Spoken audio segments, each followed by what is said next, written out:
Good day to you. See.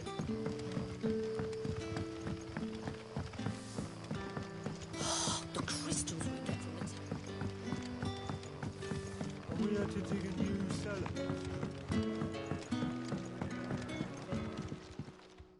Ah, Clive.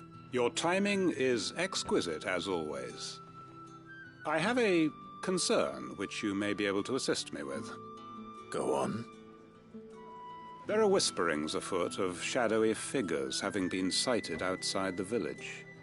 Rustlings in the undergrowth, suspicious noises. My people fear that they are being watched.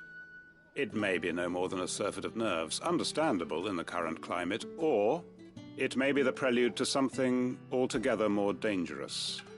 Given what I hope you'll forgive me calling your nose for trouble, I wondered if you might investigate. Of course. Excellent.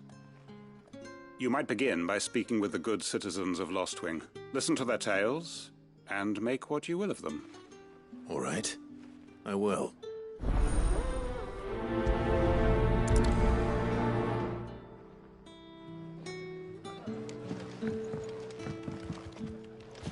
Right. Let's see what the people of the village have to say.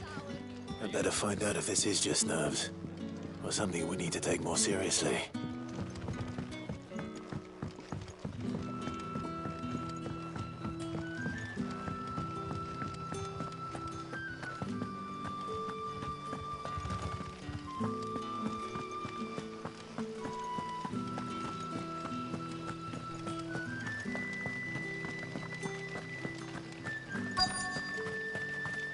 Word is, the Black Shields took a hiding in the hands of some bearing. Excuse me. Quinton mentioned strange figures having been sighted near the village. Have you seen anything? Nah, not me, Gov. I heard the rumours, though. I'm here most days, right next to the gate, and I ain't seen nothing out of the ordinary. Don't worry. Any shady characters try and slip into town this way, and I'll soon come running. And shouting, most likely. All right. Thank you.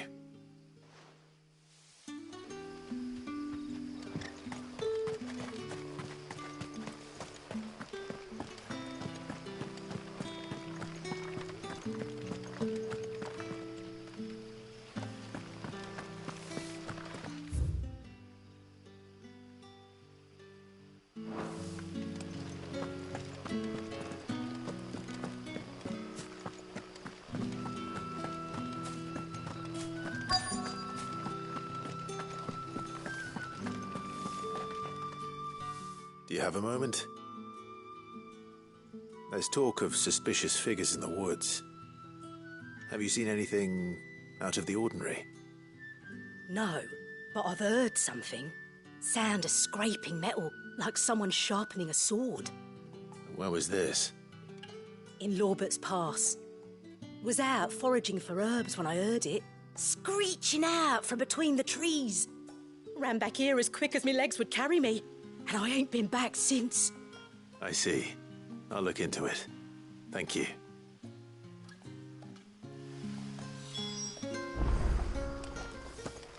Seems Lorbert's Pass is our best bet then. What do you say, Torgal?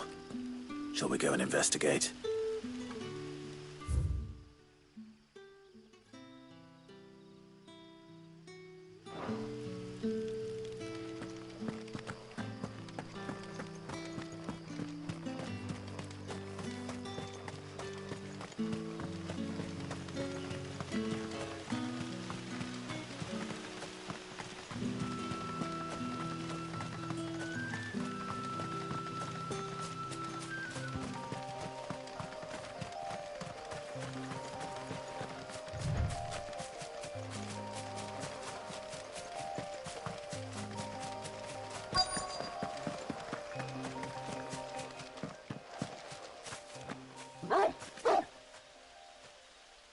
You there. Fuck! He's seen us. Get them before they escape! Black Shields. Here. What the hell are you doing here? What is it to you? Not that we give a damn. All that matters to us is that you don't leave here alive.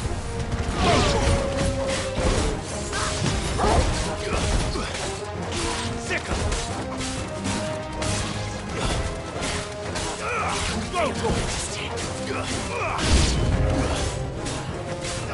Over here! Get him!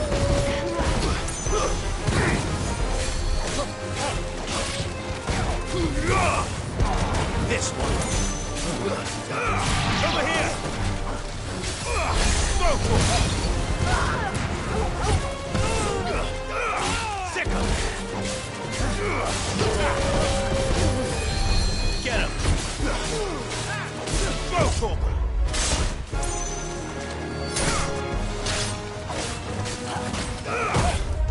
This one!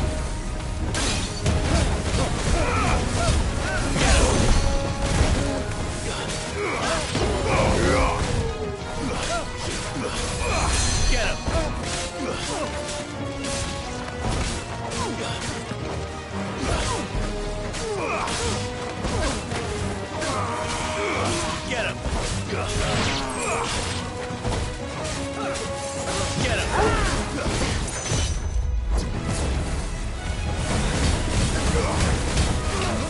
This time!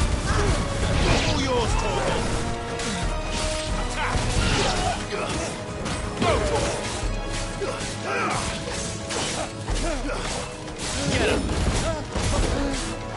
Sick him!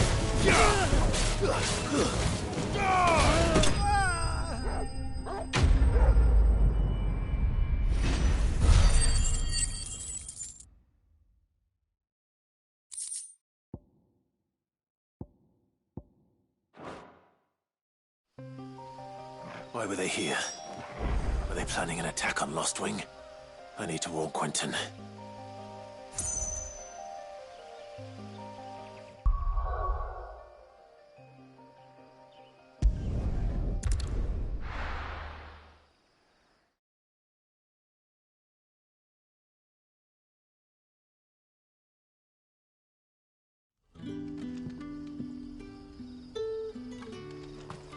Good day to you. Sid.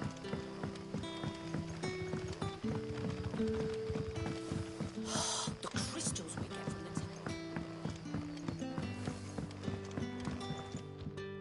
the Clive, how goes the hunt for our sinister figures? I found some black shields hiding near Lorbert's Pass. They're gone now. Black Shields. The Empress's former bloodhounds. Though they serve another master now. One who means to root out and destroy both me and those I care for. And it would appear the pack has finally caught the scent of its prey. Damn it all. I had hoped I would have more time than this. More time to prepare. But if we are cornered, we have no choice but to bite back. And bite back we shall. I'm sorry. You're going to need to explain. Who did the Black Shield serve now? And why would that person want you dead? Because I want him dead. Who? The former Lord Chief Justice of Sanbreque. All that I have built here is for him. I don't understand. Why him? Why Lost Wing? I suppose it is better that you know the truth. I was a member of the judiciary once. So sickened was I by the injustice of this world, I swore to fight it. And fight it I did, in my own small way. I saw more than a few corrupt officials condemned to the very cells into which they had thrown blameless innocents. Men to whom the law was but a scourge to turn against the powerless. And throughout, it was the Lord Chief Justice who backed me, who was my one true ally in the quest to see justice done. So what changed? I discovered that he hunted bearers for sport. I was a fool to think he shared my hatred of venality and vice. His support for me was no more than a facade, a means of ridding himself of his rivals, a mask to hide the rot beneath. I filed suit against him immediately. His response, however, was rather more visceral. He had my entire family slaughtered, and he faced no punishment whatsoever. I lost everything. My loved ones, my livelihood, my position, the faith I had once held that any modicum of justice might be achieved through the courts. So I set about enacting my own. I tracked down every soul who served him, and slit their throats myself. But the man himself proved an altogether more difficult target. With money and power come protection, and so I saw that I would need an army of my own. I came here to Lostwing and began recruiting like-minded individuals. And everyone here knows this is why you do what you do. Of course. They too have lost loved ones to the bearer hunts. Seen faultless friends sent to the gallows to spare the guilty. All under the watchful eye of the Lord Chief Justice. Our wounds are the same. And our cause is the same. We are comrades. And our revenge is already in motion. We know where he hides, how numerous and well-trained his guard. What we did not know until now, however, was that his plans may already be in motion too. Quentin. Our time is short. He may move against us at any moment, unless we move against him first. My friends and comrades, it begins. Make ready for war.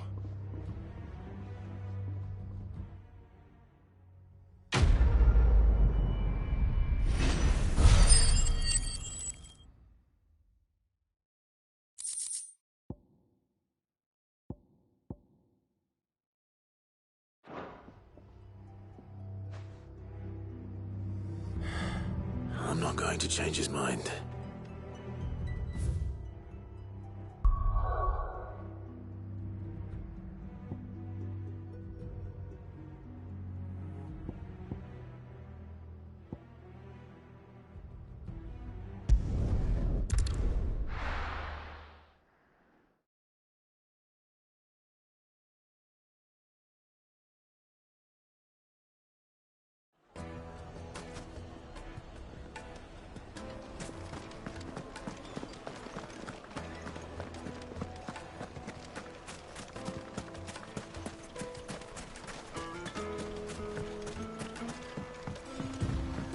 Looks like I found the river. Now where's Gav?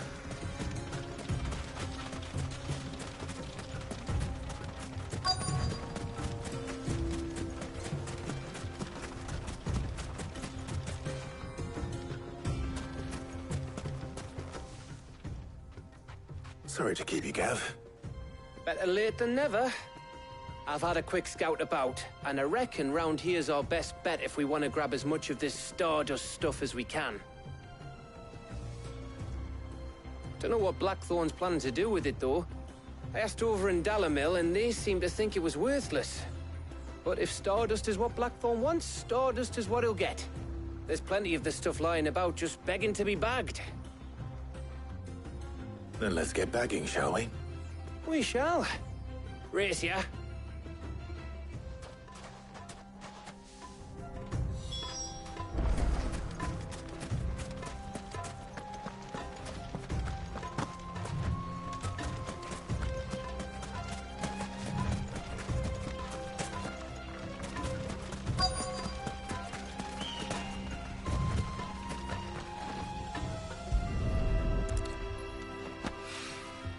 So this is Stardust. It just looked like black sand to me.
That should be enough for now.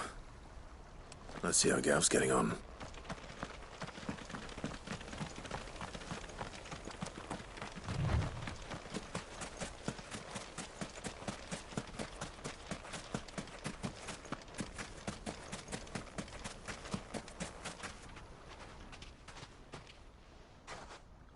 You finished? How much did you get? Enough. I hope.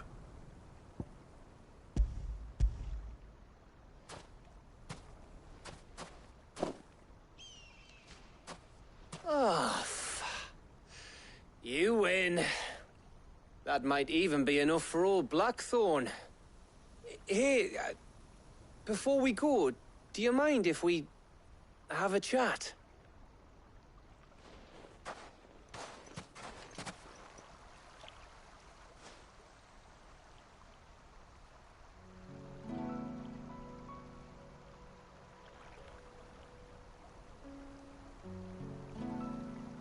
Feels like ages since we had the chance to talk.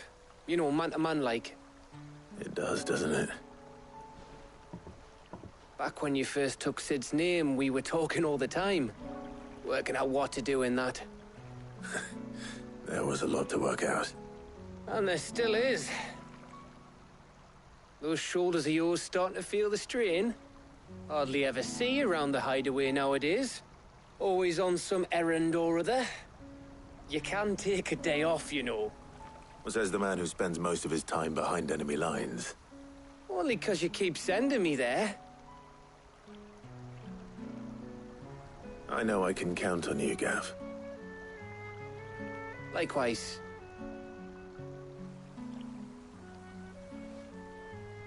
So you keep sending me wherever you need to, and I'll keep going. Safe in the knowledge that I have a home to come back to. Thanks to you.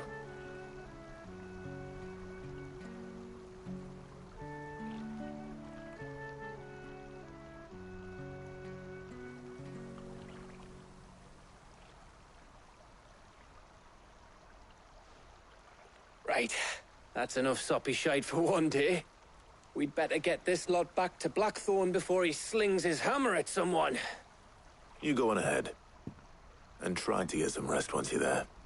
Oh, I plan to. Believe you me. After Blackthorn gets what he needs, of course.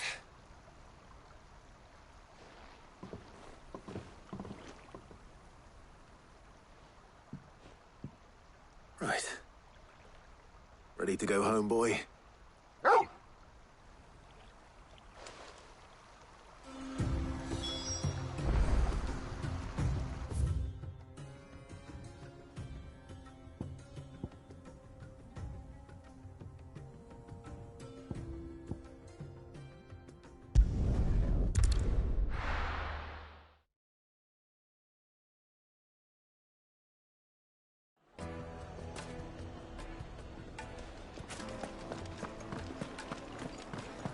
Hard carpets. The most fragrant herbs and spices. There'll be no one to man the shop. Gone, just like that. And without so much as a by your leave. What's the matter? It's my apprentice. He up and vanished while my back was turned. I'd go and look for him myself, but I've got a bakery to run. A bakery that's now short one pair of hands. Loath though I am to rely on the kindness of strangers, I'm at a loss. Please, will you see if you can find him? I'll see what I can do. Do you know where he might have gone? I wouldn't be surprised if he was off somewhere mooning at Drake's Fang. He used to work there, you see. Poor fool left his heart in its hollow. All right. Then that's where I'll start.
Excuse me. What do you want? The baker sent me to find you. I am a sorry, selfish sod, aren't I? Certainly not a baker. Master must have ruled the day he took me in. Time was the sight of the fang used to calm my nerves. But now look at her.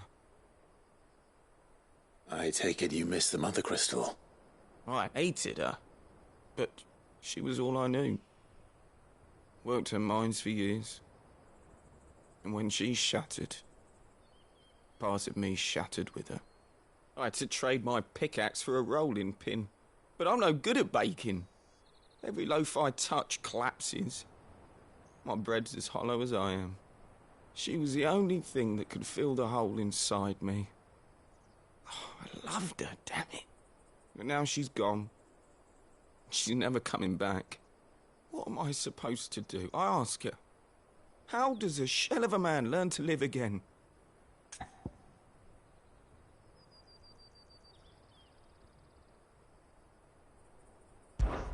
Perhaps you could express yourself in your work. If you miss the fang, maybe you could recapture it somehow. Recapture it? I'm a baker, not a... You know, you might just be right. What a fool I've been! I have to get back to the bakery right away. Thank you. Thank you, my friend. You've opened my eyes. Wait.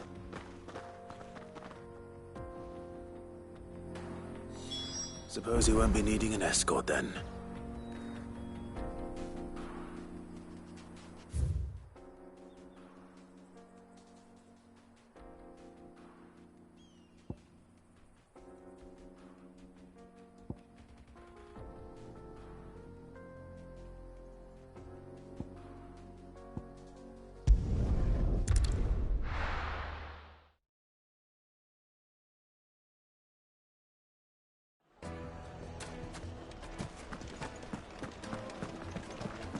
My carpet. Take a sniff, good sir.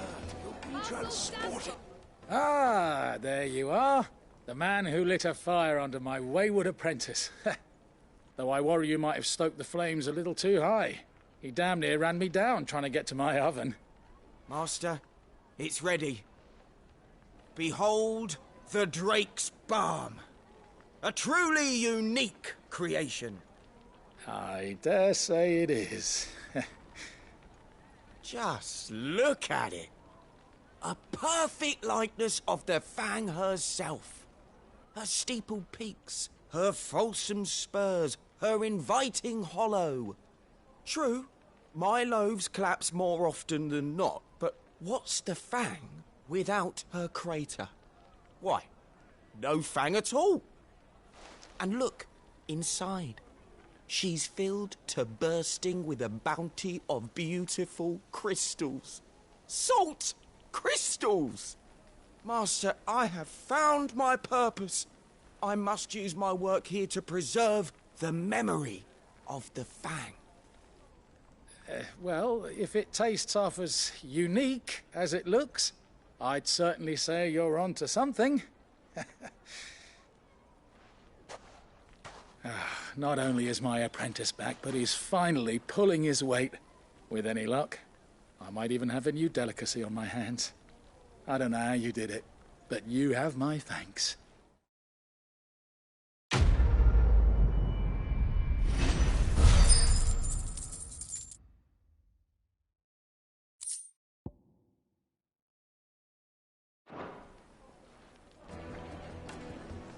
Now,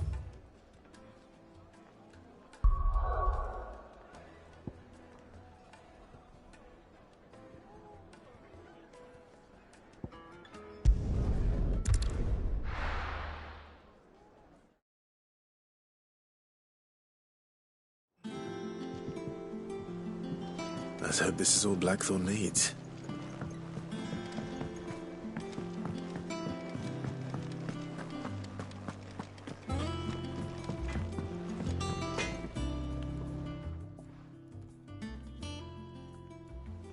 Blackthorn, Got everything you need? Yeah. Yeah, I do. Cheers for the stardust. Should be enough to be getting on with. We should go out on maneuvers together more often.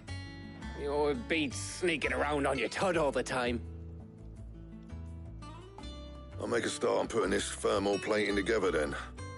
It will take some time, mind.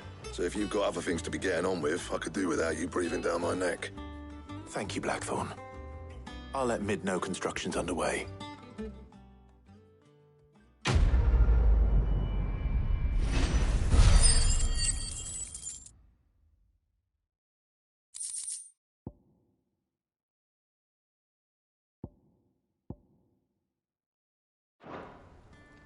Suppose we'd better be getting back to work too.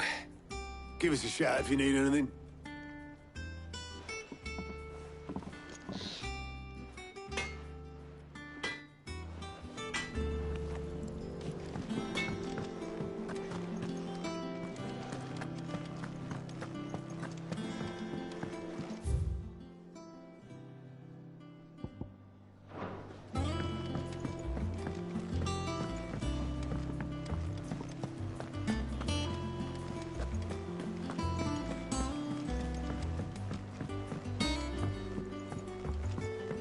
We're seeing troops amassing at every border.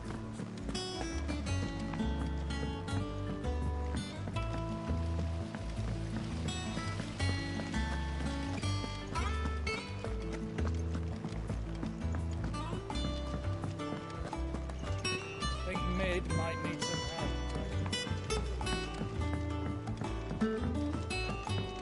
If I don't come up with something soon. You'll be pleased to hear that Blackthorn started work on the plating. Excellent. 1 down, 2 to go. So, what's next? The helm, of course. For this, we'll be repurposing fallen scrap. Salvage from the ruins? I thought that material was all but impossible to work. Ah, but we don't have to. I'm sorry. Just so happens there's one particular ruin that's broken into exactly the right shape and size pieces for what we need. What's the name back there? I'll give you all the details. What's her name? Right.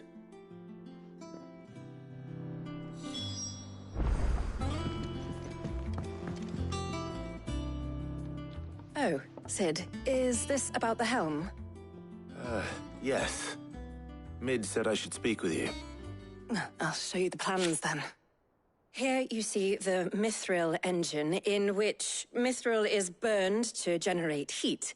That heat is then harnessed to produce motive force. Excess heat is dealt with by means of the thermal displacement stack, which disperses it into the surrounding air. Now, were we to rely on thermal plating alone to achieve this effect, the rate of excess heat buildup would far exceed the displacement coefficient of the plating. In other words, the reactor would overheat and eventually explode. This is where the helm comes in.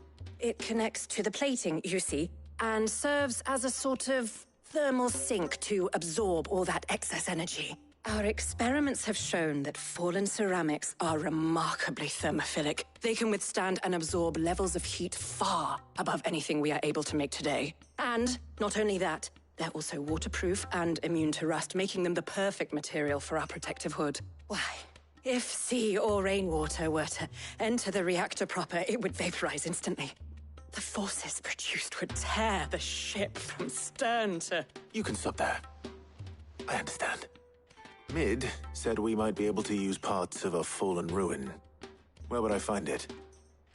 Ah, yes. It's in Lorbert's Pass, near Lostwing. The thing is, well, I probably should have arranged to have the pieces we need brought here sooner. You see, a certain unwanted visitor has taken up residence there. It's no longer a matter of just walking in and taking them. It's, going to be considerably more dangerous than that. I see. Then I suppose I'd better deal with this unwanted visitor for you. Would that help? Oh, very much. Thank you, Sid. I'll gather my team and head there right away. We'll meet you outside the ruins.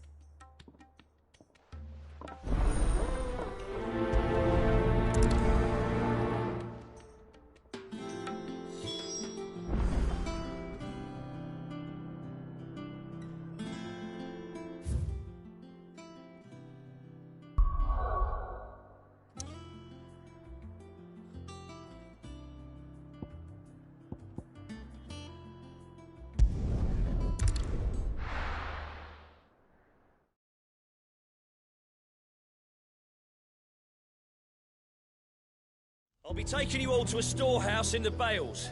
Leave anything you don't need behind.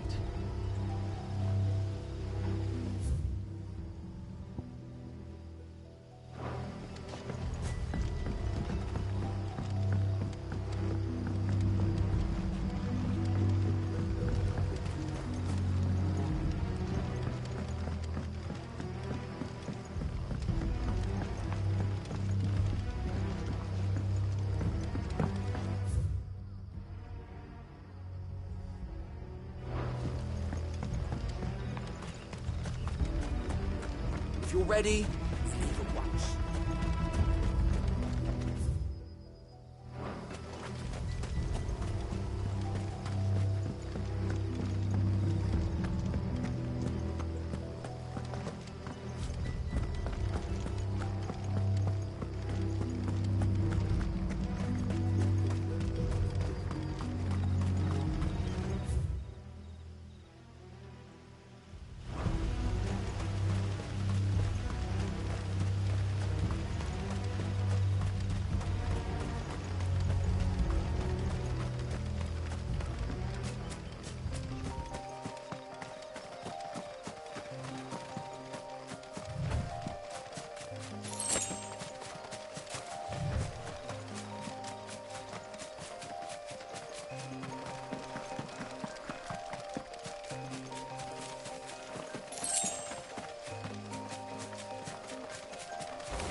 Over here! This one! Brutal! You're finished!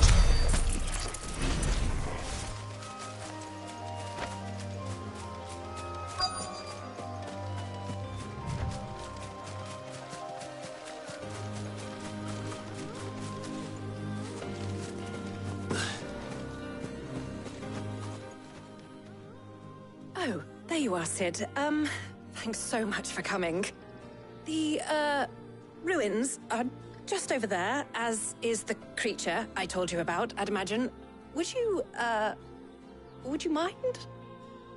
Of course. I'll be right back.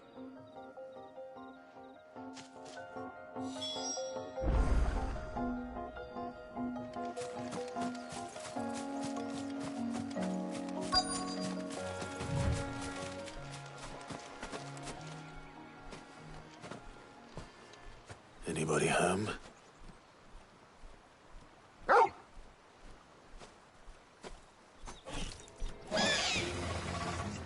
This must be our unwanted visitor. Time to go. Get him! This one! Get him! Second! Brutal!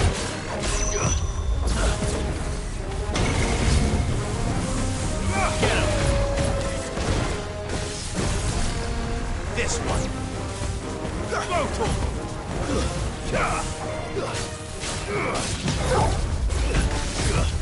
Nice try.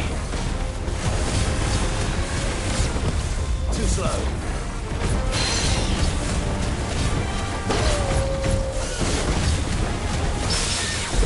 Get him! Attack! Get him! Get him!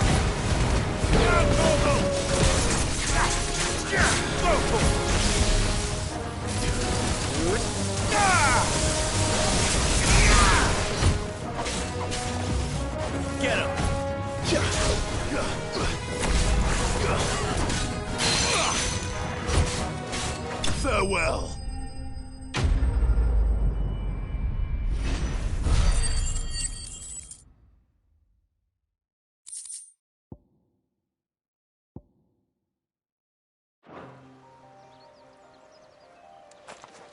The things I do for you, Mid. Sid! Oh, thank goodness you're safe. You shouldn't have any trouble now. Indeed. Well, don't let us keep you. We'll, see that everything is transported safely back to the hideaway. All right. I'll let Mid know you're on your way.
We're seeing troops amassing at every border.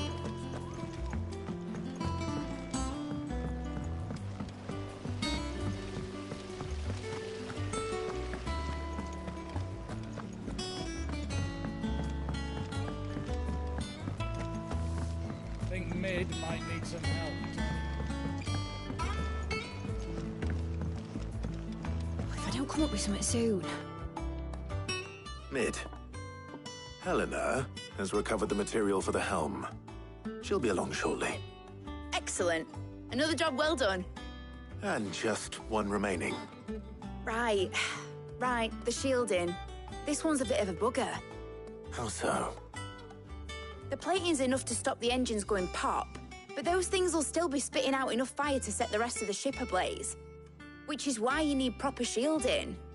A prison for the dragon's breath that's blazing away inside.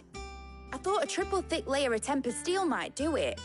Or more of the stuff that the Fallen use, but they'd both be too heavy. The helm and the plating are bulky enough as it is. Add any more weight and the whole ship would be at the bottom of the briny before we'd even started. I need something light. But I've racked my brains and I just can't think what would do it. Well, if I were in need of obscure knowledge, I know whose counsel I would seek. Harpocrates. Tomes? Yeah, well, I'd thought of that, obviously. I've got all the details written down here. Can you take this to him, see what he makes of it? Right away.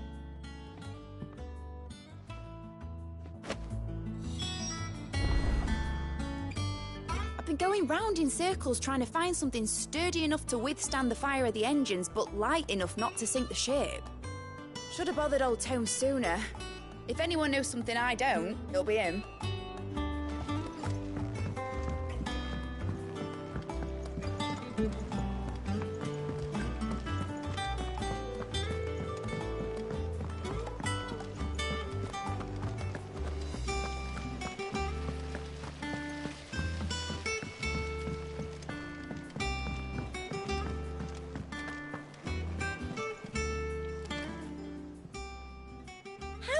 Help you today, Clive? Kuka. But when I close my eyes...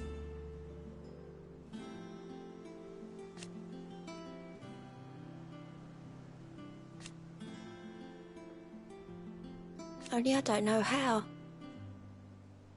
I wish you were here. Is everything we've received and everything promised? You earned this.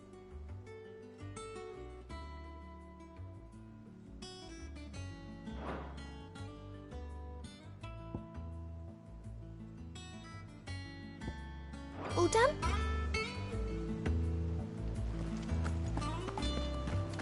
We're seeing troops amassing at every border.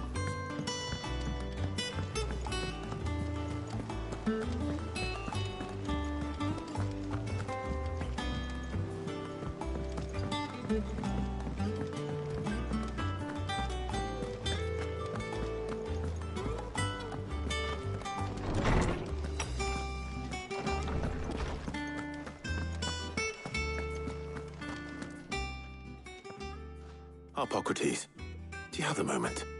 For you, Clive, always. Well, actually, it's for mid this time. Could you take a look at this?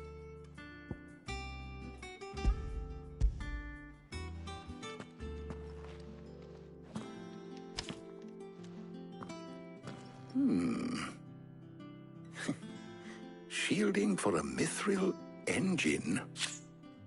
Whatever will that girl think of next? And what are these notes around the edges? She has some specific requirements for the materials. The shielding needs to be able to resist extreme heat on the inside, and yet remain cool enough on the outside not to set the ship alight, while also being light enough not to sink it. As you can imagine, she's struggling to find anything that meets her needs. I see. I wondered if you might know of a solution, or if you might be able to search the records for one. Perhaps it is not a different material she requires, but a different approach. What do you mean? Consider the lake we have made our home. Its blighted waters eat away far more quickly than fresh water or even brine, at timber and steel alike.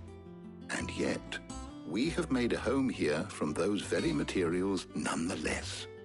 We have.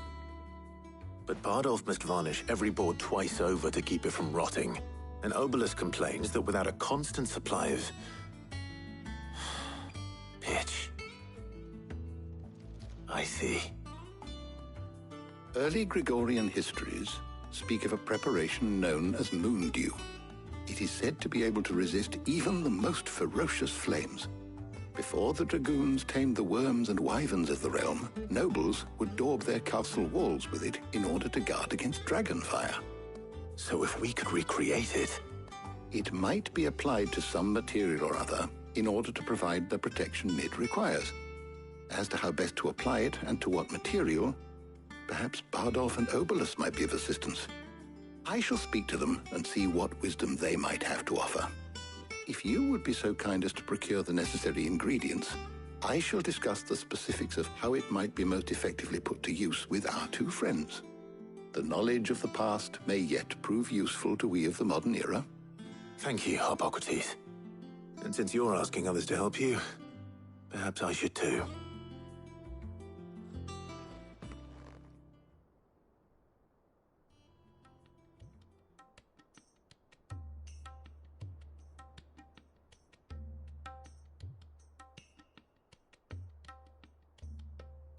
So you need a hand, do you?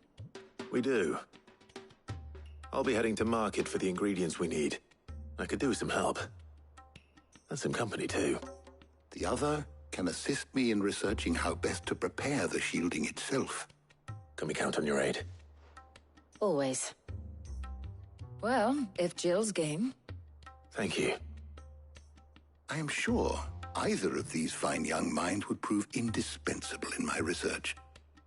I leave the decision as to who will go with whom in your capable hands, Clive.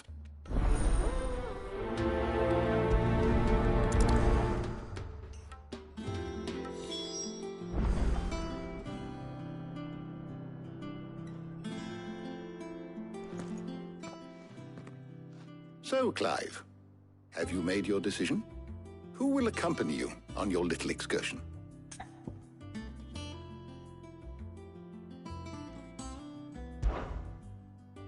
Very well. So then, what do we need to find? I have taken the liberty of preparing a list. Here. White chocobo eggs. Pepio nuts. Are you sure this list is right? Everything on here seems very edible. I would have thought the ingredients would be a little more exotic. Though these items may seem mundane, they have potent effects that are rarely exploited, effects for which they were once highly prized. So much so, in fact, that they were harvested almost to extinction, hence moon dews having fallen from favor. Now, of course, they can be obtained with ease. You should be able to find everything you need at the market in Northreach. Is that so? I've been meaning to visit Northreach anyway. I'll set out now. Join me there when you're ready. I will. Until then.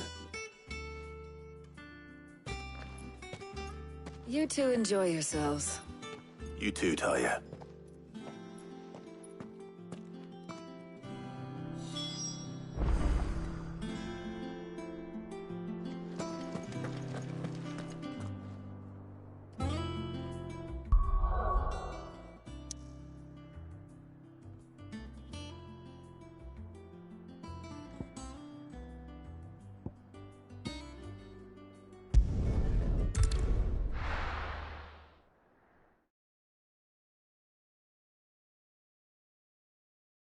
Now, where's Jill?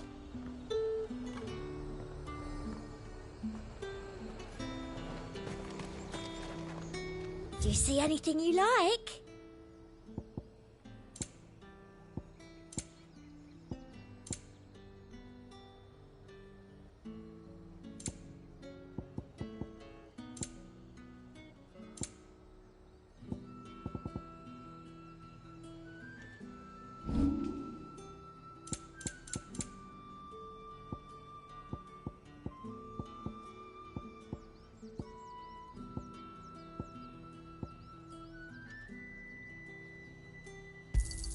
Thank you.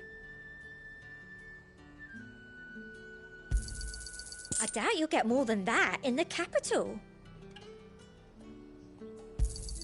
Thank you.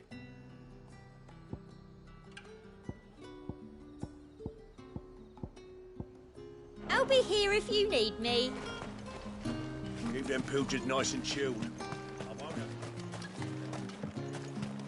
Are those Pepio nuts?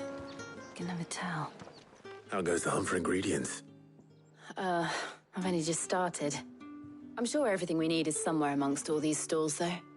Why don't we split up and see? We'll take a couple of ingredients each. All right. What am I looking for? How about you look for the Pepio nuts and some garlic? I'll find the other things we need. We can meet by the gate when we're finished.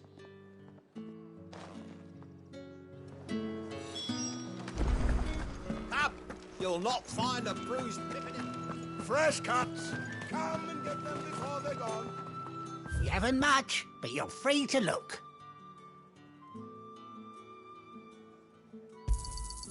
I trust it's all here.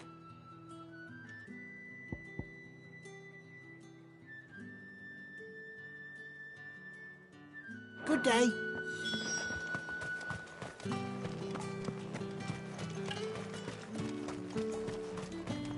There's Buy, sell, or be gone. Go on, take it. Good riddance. That's everything. Let's see how Jill's getting on.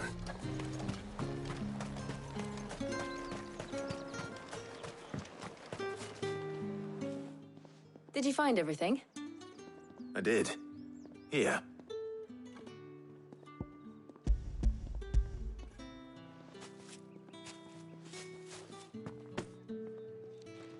Garlic and Pepio nuts. Perfect.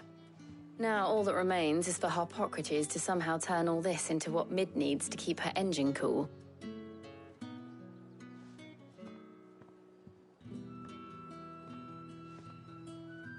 But before we head back, would you walk with me a while?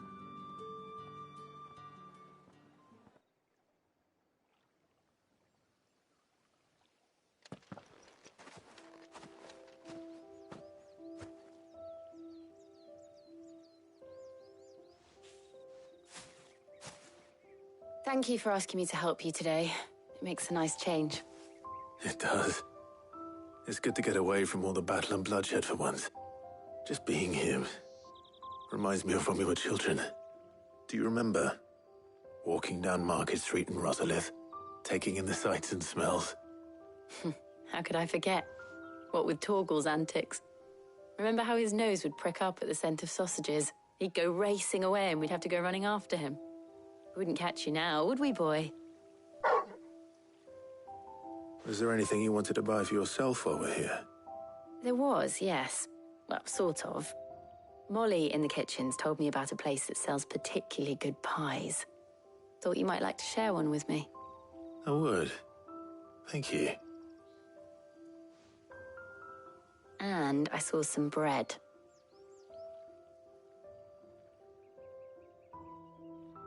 big white cobs like the baker back in Rosalith used to make. What do you think? I thought we might get some soup to dip it in, but then I tried a slice of the butcher's dry-cured ham and it was just... oh. You all right? Sorry. It's just... you're right. I really do feel like a child again being here with you.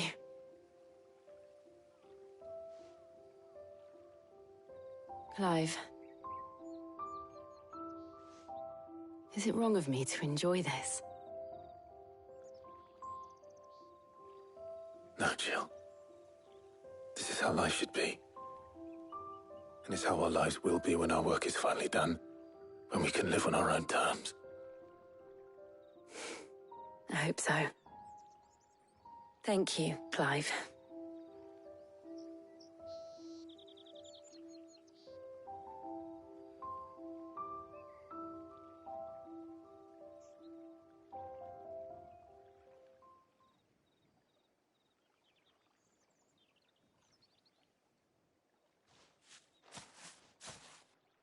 Well, I suppose we better be getting back. I need to give these ingredients to Harpocrates and Talia. I'll see you at the hideaway. Take care. I will. You too.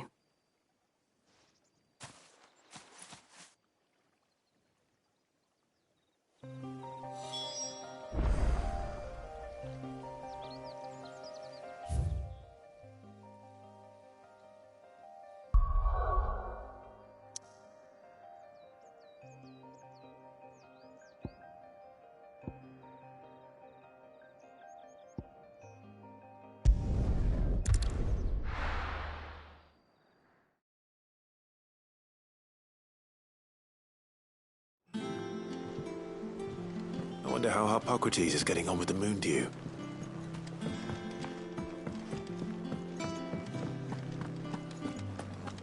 Oh, I've never dreamed.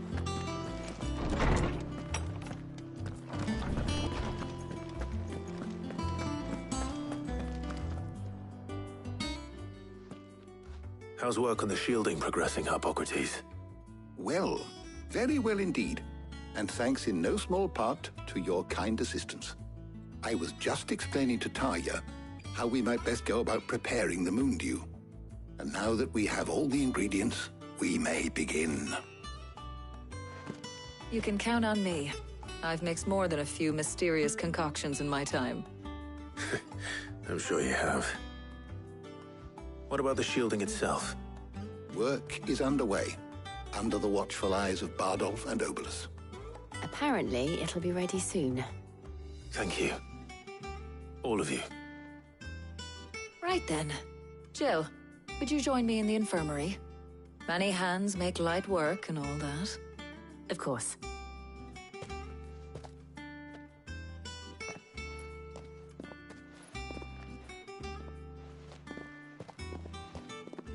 Oh, and Clive, thank you. It was nice, just being with you.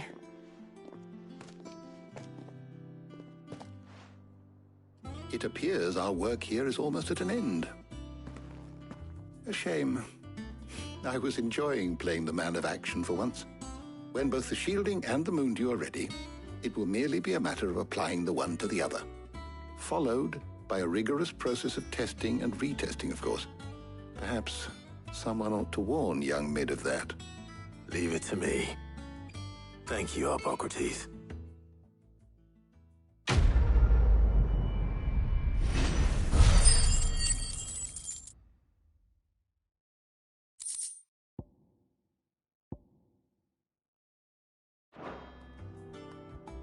Well, I'd better go and give Mid the good news then.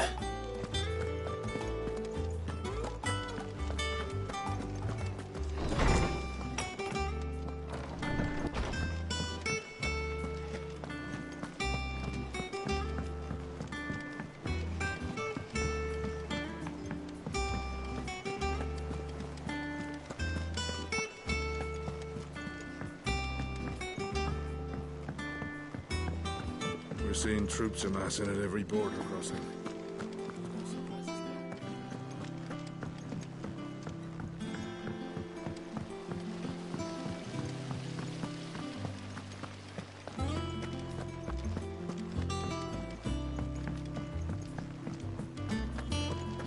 Mid might need some help tidying up.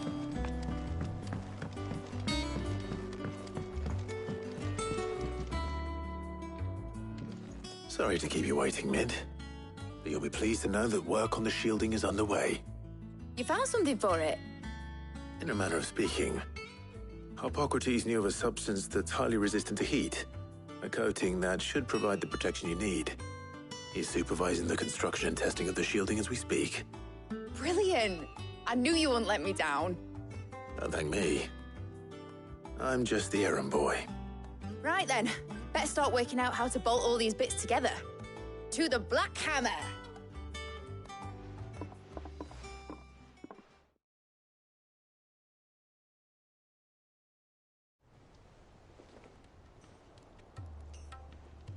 You know, when I got into the smithing game, I thought I'd be making swords and shields, not thermal bleeding didgeridoo-dahs. Displacement stacks. Same difference.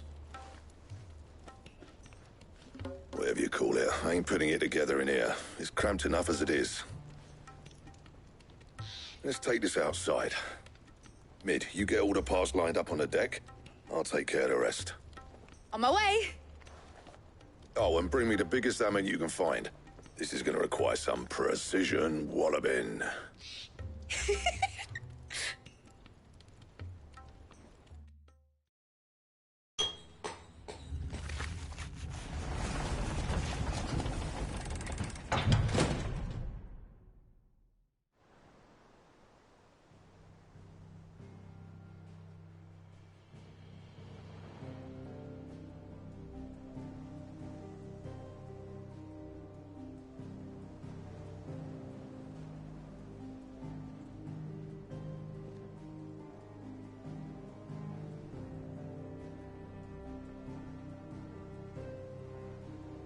It's finished! It's finally finished!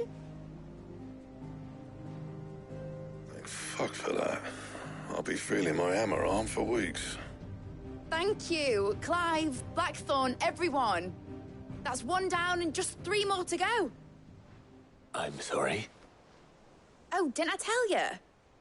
The Enterprise has 4 mithril engines, and we'll be needing a displacement stack for each. You don't mean... Don't worry. Now they've got a finished one to work off. My gang in Canva can build the rest. Good luck to them, I say. Right, I'm off to get a sling for this elbow. Any other work comes in, keep it to yourselves, eh?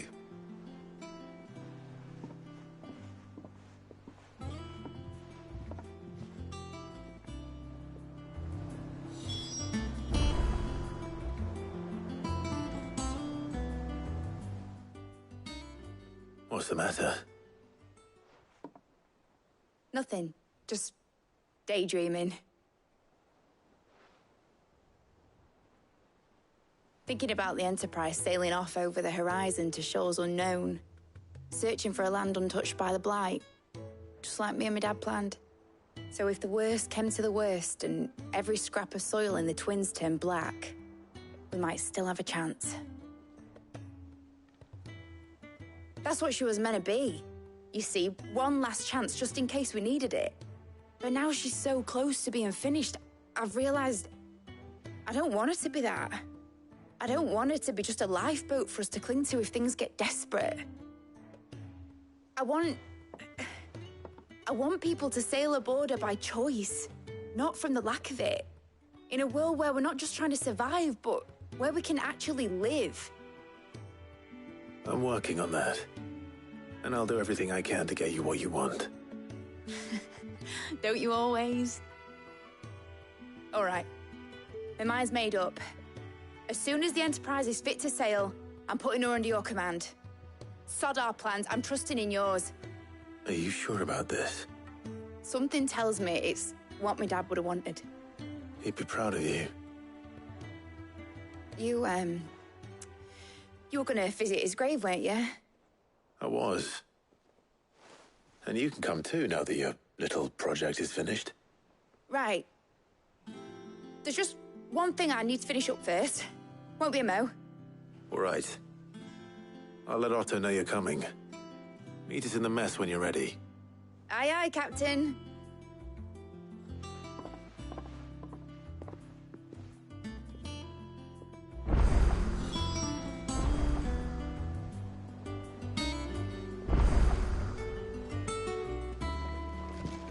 Mid told me she was building a ship.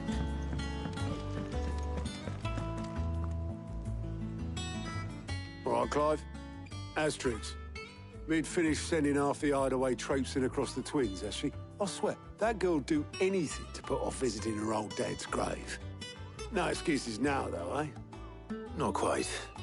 She said there was one final thing she had to take care of. I'm sure she'll be finished soon enough. She said that? In those words? She did, yes. Clive? Were you born yesterday or something? There is no thing. She'll probably be halfway to Canva by now. Mid. I might still be able to catch her.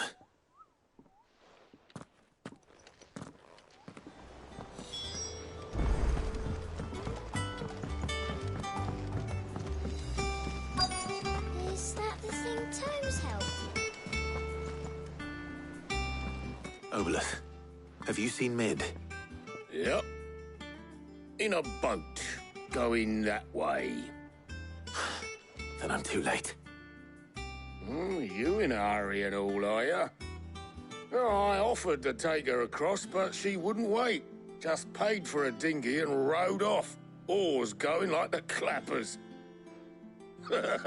Got some life in her, ain't she? But anyway, I was on my way up to see you, as it happens. Got a letter for you. Urgent, by the sound of it. One of your uncle's men said I was to hand it to you in person, post-bleeding haste. And you're here now. Thank you, Obelith. Don't mention it. What tidings, Uncle?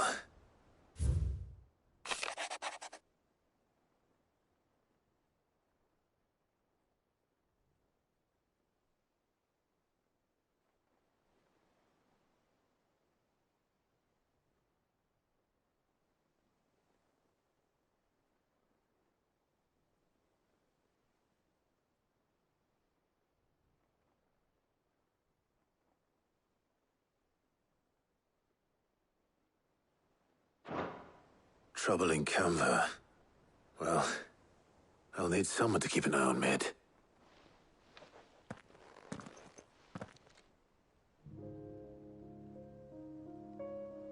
So what? Mid got us to do all the dirty work and then just sailed off into the sunset? It, seems that way. Well, nothing we can do about it now. But next time you plan on visiting Sid, you might want to tie her to something before you suggest it. Ah, don't be so hard on her. Gotta admit, the dirty work was kind of fun. Everyone pitching in, all that bollocks. Just like when we built this place. You're right. Anyway, we all set to head to the old hideaway. I could do with getting to Canva pretty sharpish. Wouldn't do to keep Lord Rosfield of the Seven High Houses waiting now, would it? Not after he asked for me personally. Gav will be leaving with me. Will you mind the place while we're gone? You can count on me.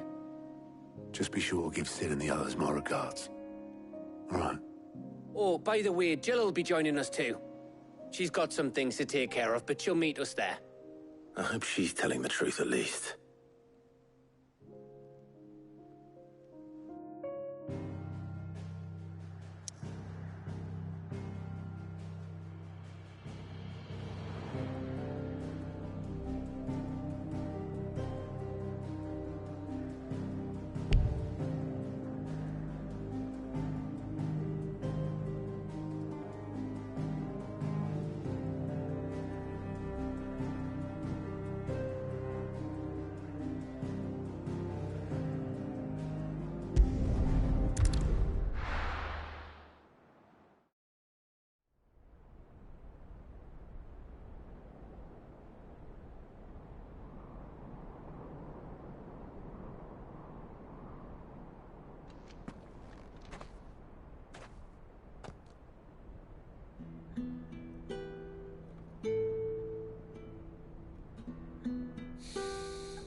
Well, Sid, I remember what you told me. That if no one is listening to what you have to say, you may as well not say it.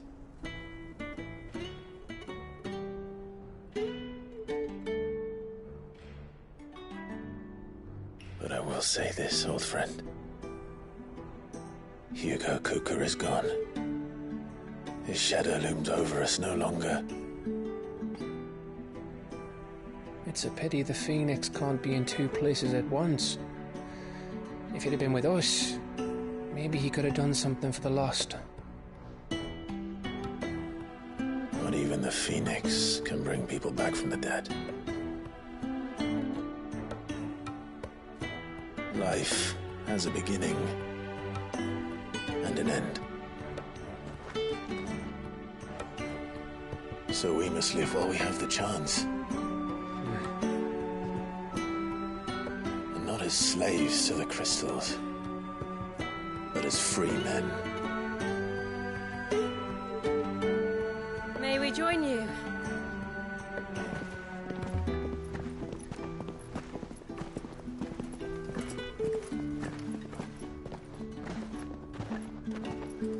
Lady Karen, what a pleasant surprise. I thought I'd drop by and see how you were all doing before heading off to restock my supplies.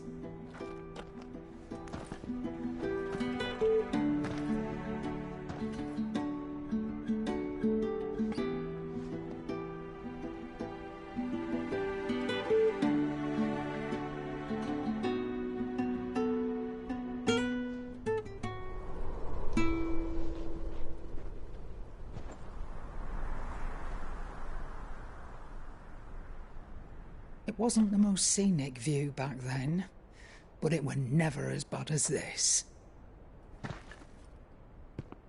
I know. The Blight marches on. And soon, there'll be no escaping sights like these.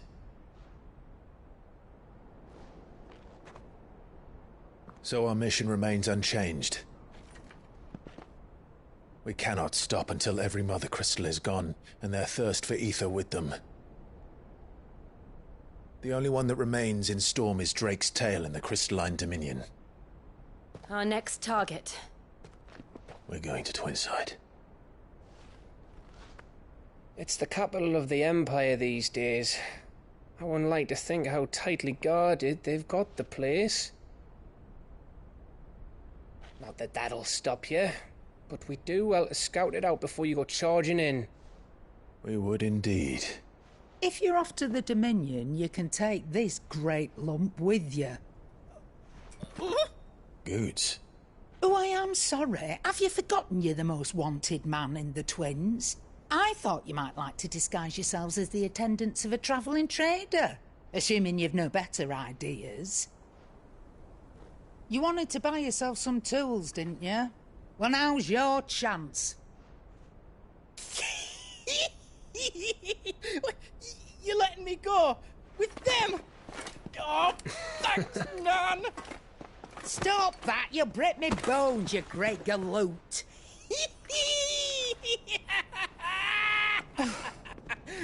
There's a caravan that runs back and forth between the Dominion and the Bocklad markets. It's managed by the Merchants Guild. Just show them Goots' traders pass and you'll be on your way. It'll be a damn sight less risky than footing it the length of the Crystal Road. That's for sure. Thank you, Karen. And glad to have you with us, Goots. Okay then. I'll get me things and I'll meet yous there. See yous down in Bocklad. Get off! Me poor fingers! Jill, you're with me. Understood. And Gav? Already on my way, Captain. Be careful. Aren't I always?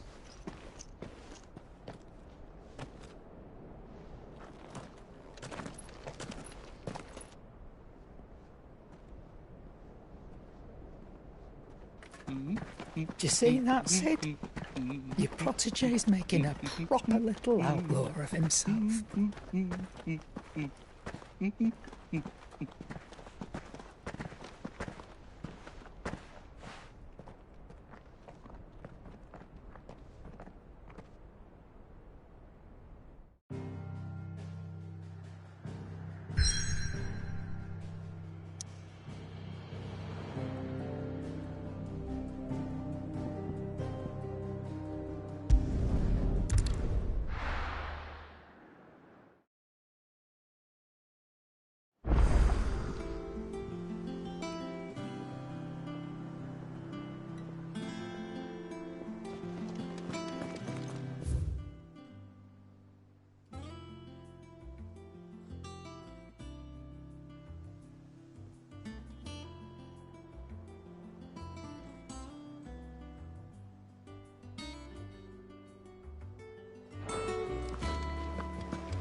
the thing Tomes helped to build? Mid told me she was building a ship.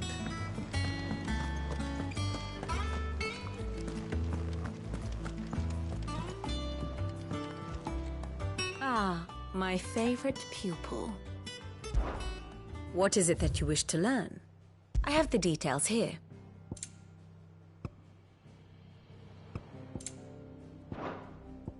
Study it well, Clive. The state of the realm is ever-changing, Clive.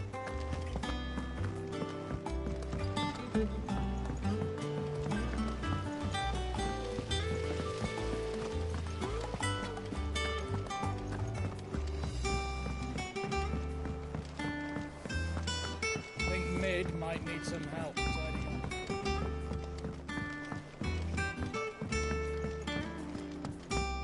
Well, here, Sid. Reckon you might be just the man to help me out of a bit of bother, if you've a mind to. Let's hear it. Well, it's about this alembic the chief's got me making. Lovely bit of kit it is. Bung in a solution you want splitting, and it'll separate it out, just like that. Problem is, it won't always get rid of all the impurities. And with some of the stuff we need it for, that ain't good enough. Which is why I've been looking for something to filter the liquid we'll be cooking off. And that's where I was hoping you could help me out. I imagine Ty could get some use out of this alembic too. Distilling medicines and the like. All right. Why not? Proper job! So what exactly do you need for this filter? Nothing but bomb ash'll do, says the chief. Gave me a sample she'd obtained from the university stores. Couldn't believe my eyes. You pour the blackest blight water through it, and it comes out clear as a mountain stream. So, I did a bit of reading about where I might be able to get hold of some. And do you know what I found out? It's only the blimmin' bones of a bomb king. They leave them behind when they die, see? I take it that's where I come in. If you wouldn't mind. I saw a billet on the hunt board for one just the other day. Would have gone myself, but, well, fighting dirty great balls of flame isn't exactly my forte. You, on the other hand... All right. I'll see what I can do. Thank you kindly. And good hunting, eh?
How are you feeling? Better. Thanks to Taya. I'm glad to hear it. And Torgal helped too. Didn't you, boy?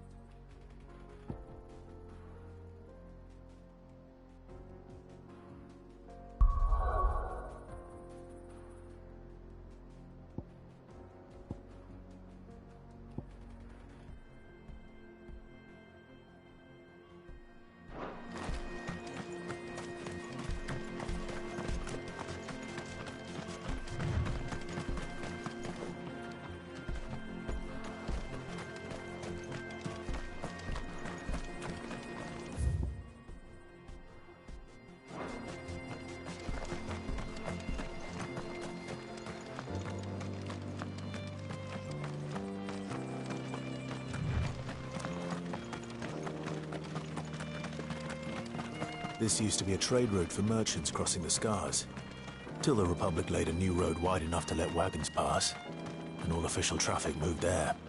Leaving this one for those living outside the law. Indeed. I doubt we'll be the only outlaws on the trail today.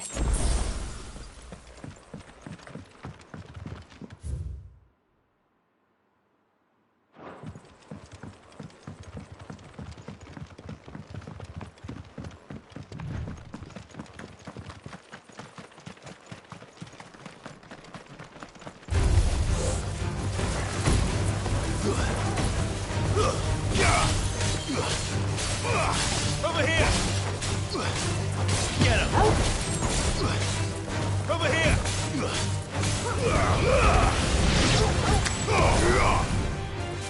Go! Over here!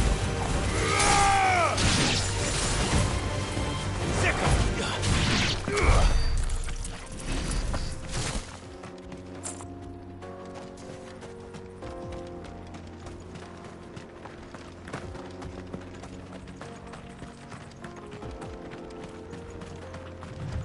So what do you think? That we'd be lucky to make it out alive. Really? It's as bad as that? Oh, aye. There's trouble up ahead. And too much of it for us to handle. I take it there's danger on the road. Oh, what about this fearsome-looking fellow? You think he'd be equal to the task? Oh, no doubt. Assuming he's willing to hear us out. Well met, friend. My brother and I have been tasked with finding a merchant's missing cart. You seen it by any chance? How does a merchant misplace his cart? Oh, the man's a coward. When he thought goblins might come a-snarling, he ran, leaving his livelihood abandoned in the pass. He sent the two of us to fetch it, but it's gone. Now, I'm not much of a thinker, but I know the work of thieves when I see it. My brother's right on all accounts. And by my estimation, the bastards are lying in wait just down the road. We may have seen our share of action, true, but we've not got the skill in arms to boldly brave an ambush. You, however, have the look of a man who needn't fear a band of backwater ruffians. What do you say? Will you help us out? Chances are they'll come for you either way. But if you promise to lend us a hand, at least you'll pocket a reward for your troubles. Well, if I'm going to have to deal with them anyway. You've clearly got a fine head on those broad shoulders. We're lucky you came along. Now, hoping to make a heavy purse in Bocklad, our merchant friend loaded his cart with as much as it would carry. Reckon he won't be forking over the rest of our fee if we don't find those goods. So, while you're seeing to those bandits, you keep your eyes open. All right. Just don't expect me to drag the cart out of there myself. No. You can leave the cart to us. You just put an end to those bandits and point us in the right direction. You do that, we'll take care of the rest.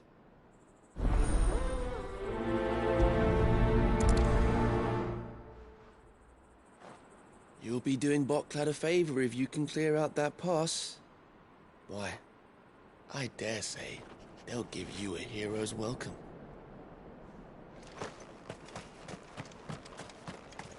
I'm not sure I trust those two. But if there are bandits lying in wait, I should probably take... Look lively, you lot. We've got guests. These must be our bandits.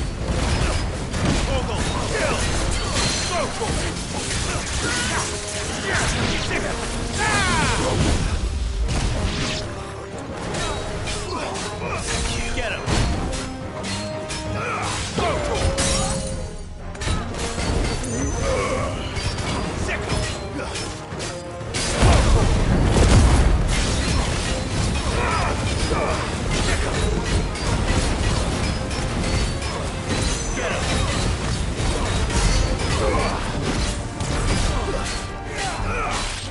Nice try.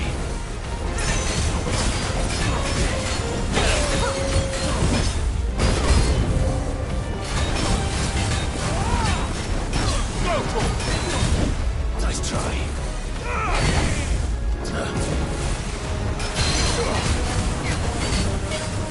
Get him. Too slow. Sick him. Get him.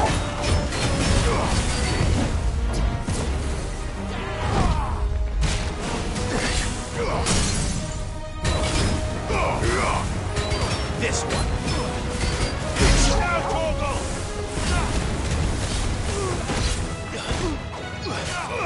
Get him.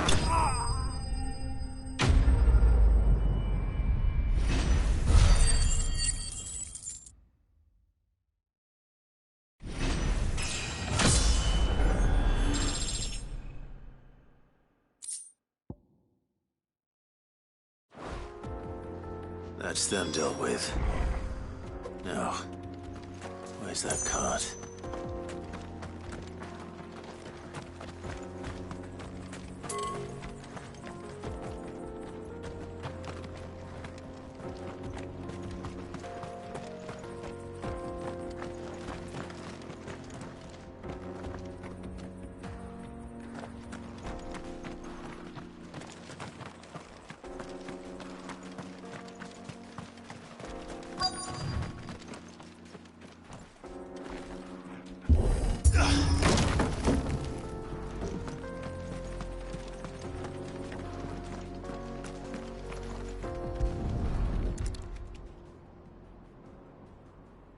Getting all of this out of here will be a nightmare. Seems we've found ourselves the right man for the job, wouldn't you say? Found the cart and didn't leave a single bastard breathing. Our merchant friend will be delighted. And how exactly will he be getting his goods out of here? You leave that to us. After all, it'd be wrong to make such a fine warrior haul cabbages to market. You've done your part. And that's all you need to worry about. Here.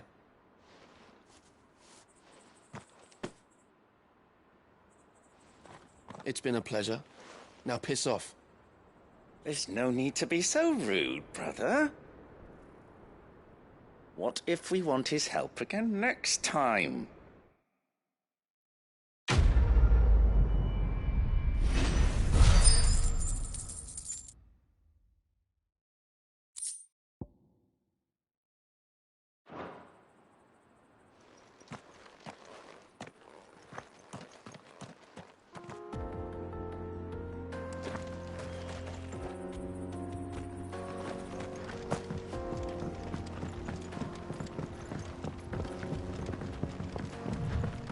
I see the Dalmex lag behind Rosaria when it comes to bridge building.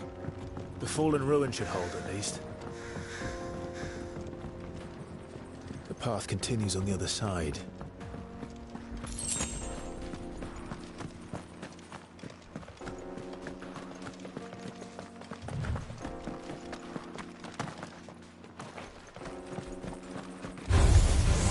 This one. Get him.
So this is Zemeckis. The land of the gods. It's even more impressive than I imagined. I remember being captivated by the story as a child. Long, long ago, man was overcome by avarice and challenged the gods in a bid to win their power. The final battle took place here, at these falls. Or so the legend goes. If anyone ever manages to plumb those depths, perhaps we'll learn if there's any truth to the tale. That the gods emerged victorious and punished man for his defiance by visiting upon him 2 curses. Dominance and bearers. To tell the truth, I always thought it strange that the dominant and their icons were deemed a curse. Back home, the dominant inherited the throne. They were admired and exalted, not spurned. Whenever I got to that part of the story, I always assumed there must be something I'd misunderstood. You had a lot of storybooks, didn't you? In your room, I mean. When we were young. The old legends were always my favorites. Epic battles between gods and men. Father encouraged me to read as much as I could. He thought it good for my education. You really were a boy like any other, weren't you?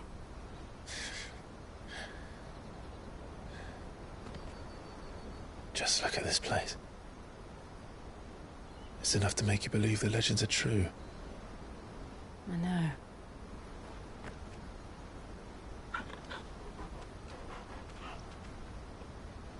We're not far from Boklad. The road will be busier up ahead. Then we'll have to keep our wits about us.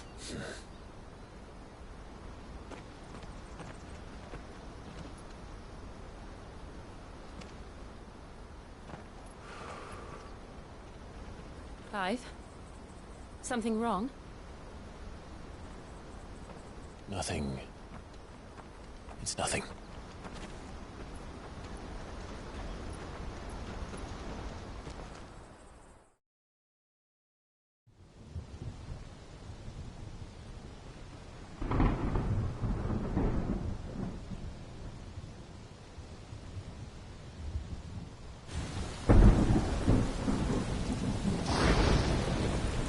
I see the reports are true, Father. You have surrendered the throne to Olivier. I have.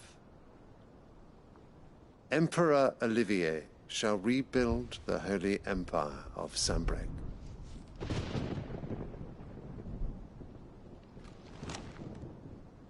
How is he to rule an empire? He is but a boy. I shall advise him until he comes of age. Father, please. Or for as long as I am able. The empire we seek to build needs young blood to rule it. And I can think of none better suited to the task.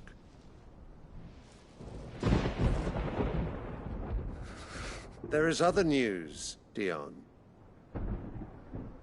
Hugo Kupka is dead, and Drake's Fang destroyed. The pillars of the Republic have fallen. Ere long, the Imperial banner shall fly over every city in Storm. And then Valisthea. All shall bow before their Emperor. Father, these are the words of a tyrant. They are the words of a god. The Emperor whom I gladly serve. Great Greeker, made flesh.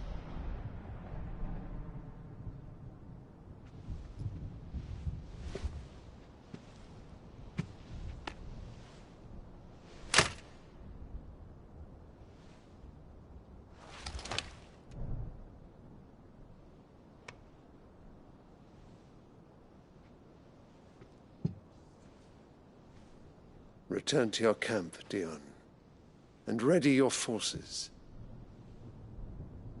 It is time to show the world the true power of Sanbreque.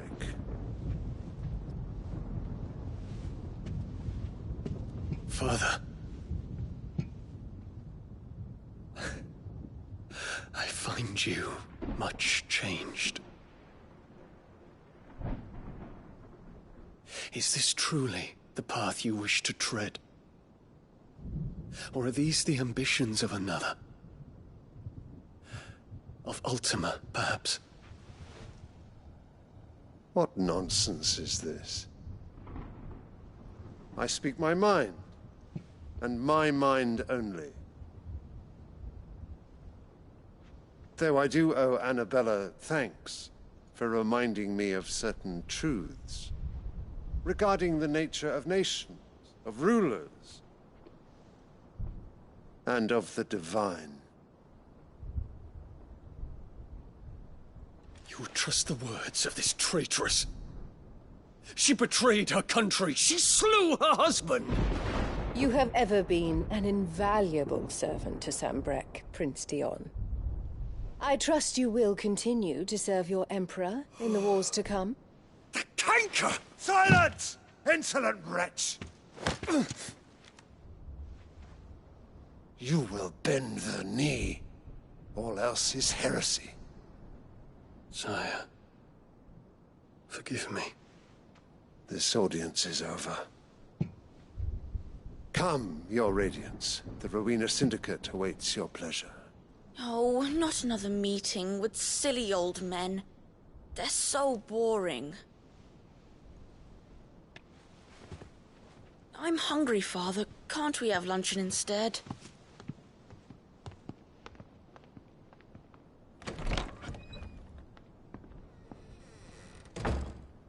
Does it pain you that you will not inherit your father's throne? I have suffered worse.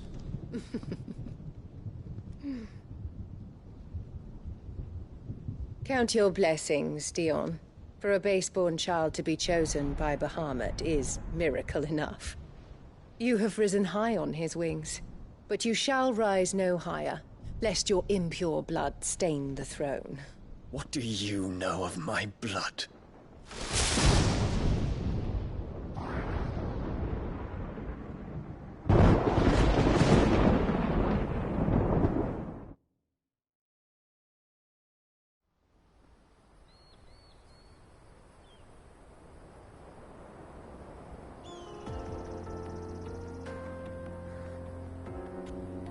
The Boklab markets are to the north.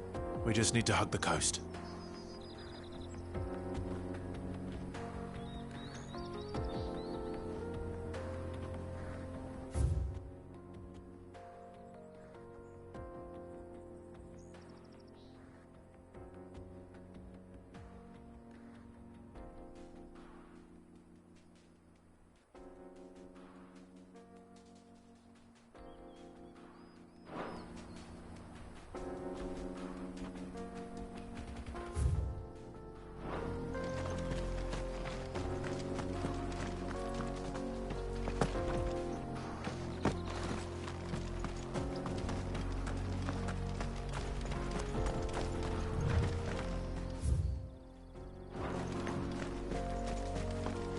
Infiltrating the Dominion won't be easy with the Imperials on high alert. No. His Radiance has lost one capital already.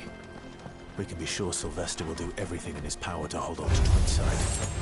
His troops are well-trained and increasingly battle-hardened. But it's not as if we can wait for the siege to end.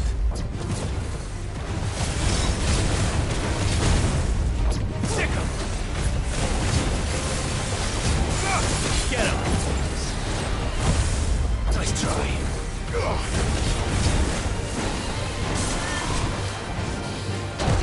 Too slow. Sick 'em! Go for it! Nice try.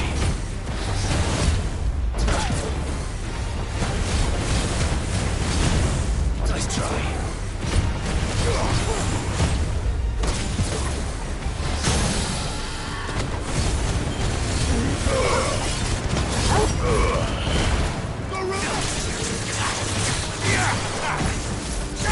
Over here!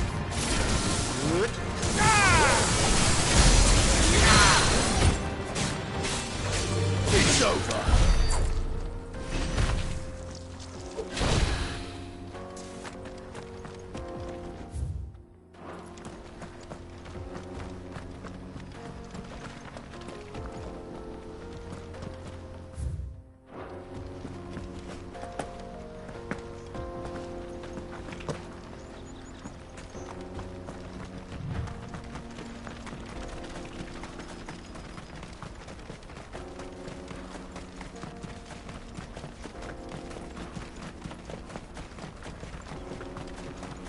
They've closed the road to Randalar.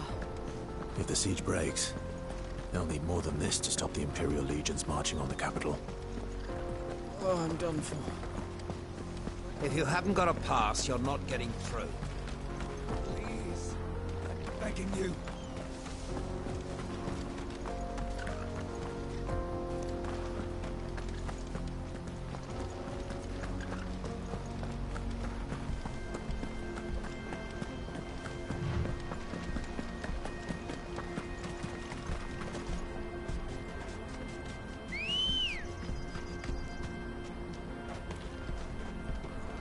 Come on.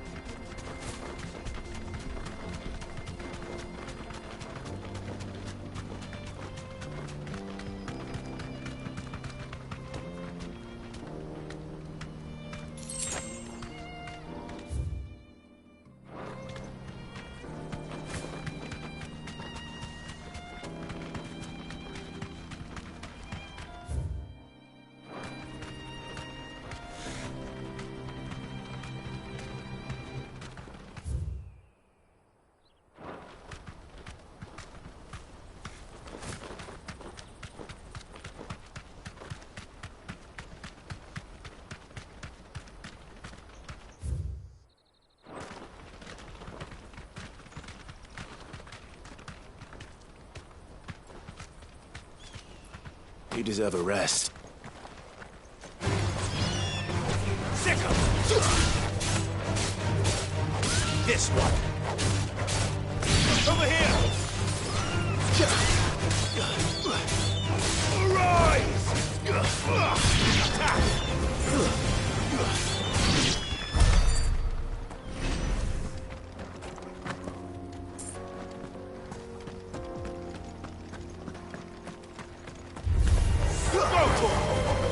Get him!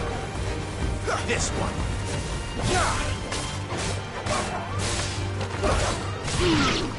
Go for it! Kill! Get him! Go for it! Stay down!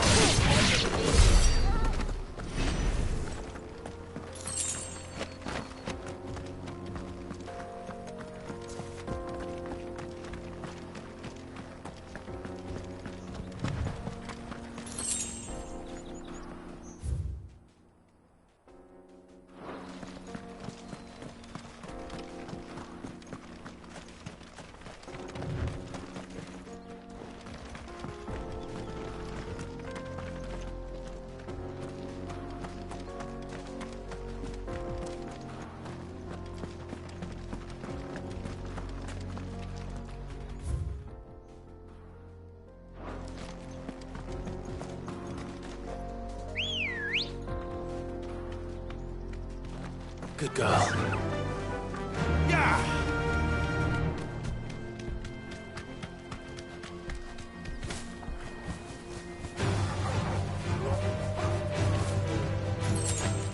Straight home now. Sick 'em! Over here!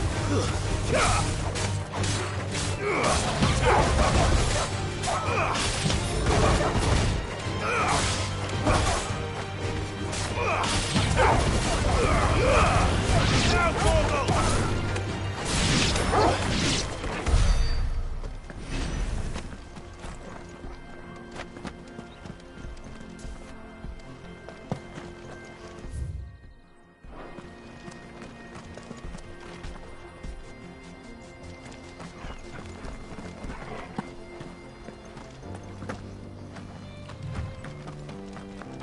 More refugees.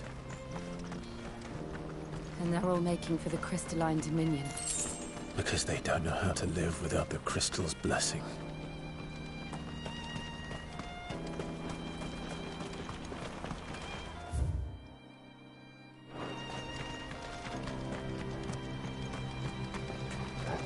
We're not alone. Get him!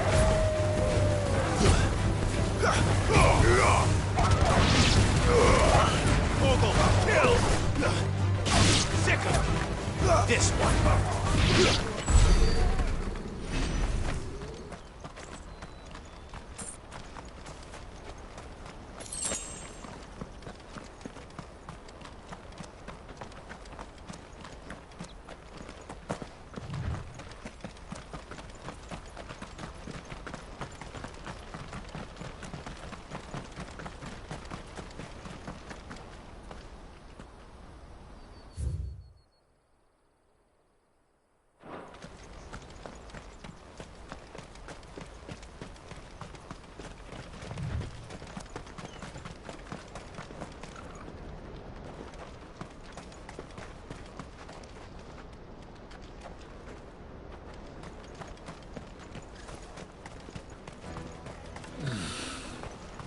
Auckland. Finally. There are no crystals here. This is where we're supposed to meet Goots, isn't it? That's right. He said he'd wait for us here after replenishing his supplies. I dare say he'll have finished by now.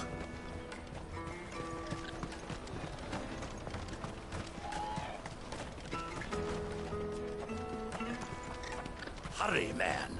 I must leave for the Dominion. Bloody crimson caravans, scooping up all the best of us.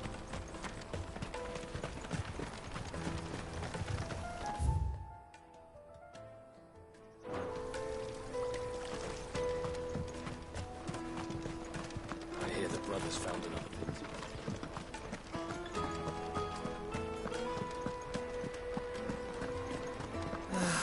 If our new arrivals had brought any coin.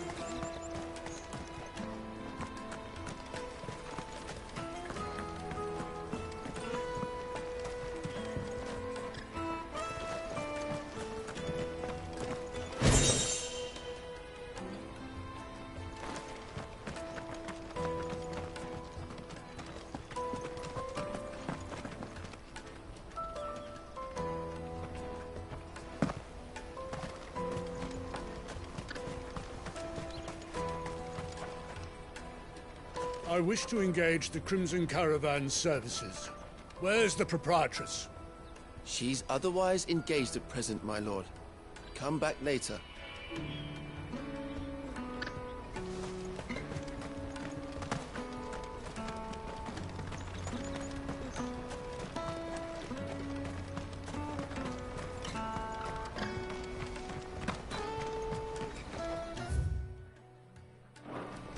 Porter for hire. What do you think, girl?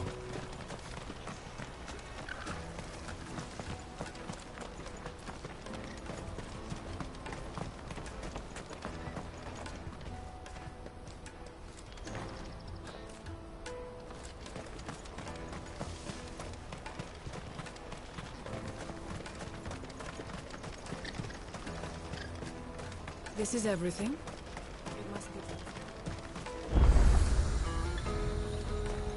me carry your goods. I'm cheap. Out of my sight, wretch. Peaches and pears.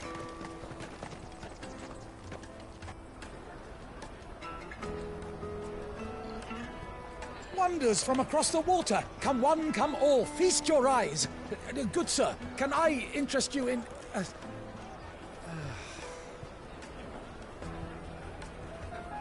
How much? For a measly crust of bread? You won't find any cheaper. Not nowadays. But you're more than welcome to look.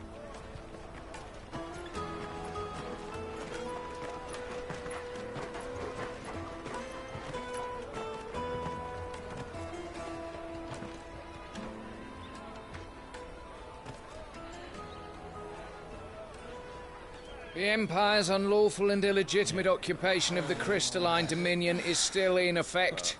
Only those whose business in Twinside has been officially approved by the Republican Army will be permitted to cross the border. All who seek entry are to form a line and ready their documents for inspection. It looks like we aren't the only ones who are eager to leave. And they're checking everyone. Can't you make an Not for the likes of you. We won't get through without that pass. Let's go and find Good, shall we?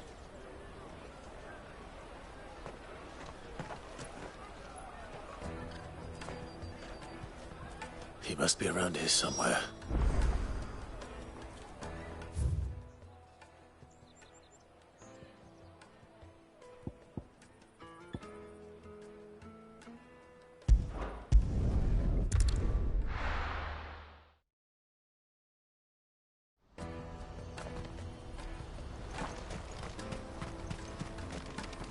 What are you looking for?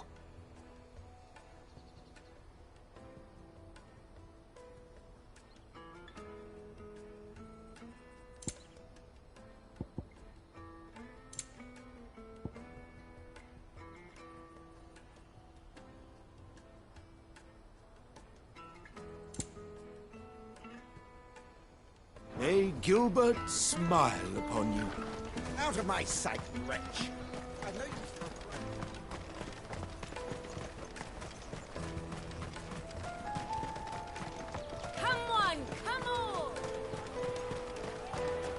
The caravan stops next to the check. Juicy pears! Show them your Slake trader's your pass. thirst without a crystal.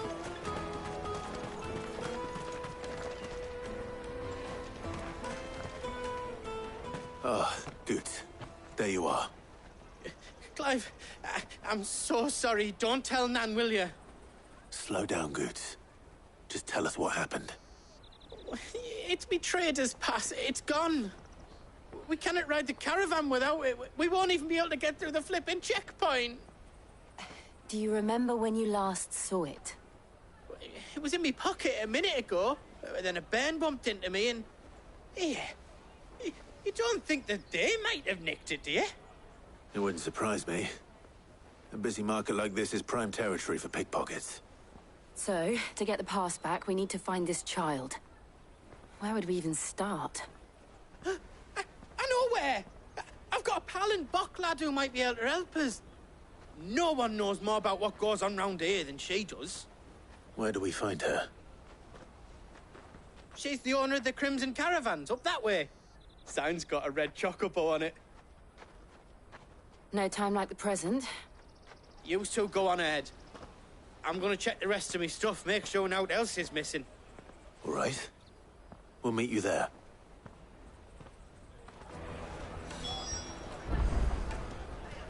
Go to the Crimson Caravans and ask for the owner. It's the place with the red chocobo on the sign. Big red chocobo. Let's keep an eye out for this red chocobo, then. And the other on our purses. Stops next to the checkpoint. Jug of snake spit for the road?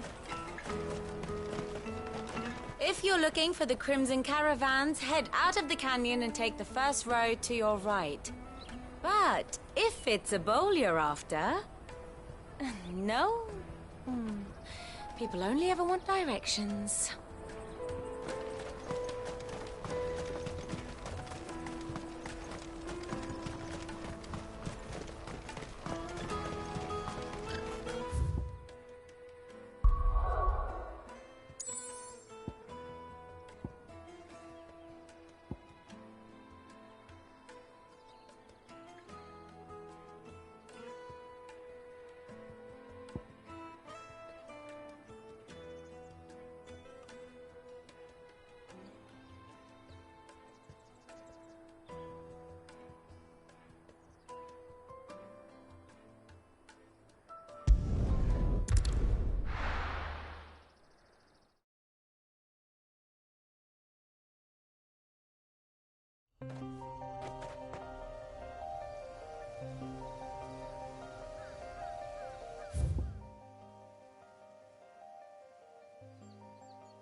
Rotor!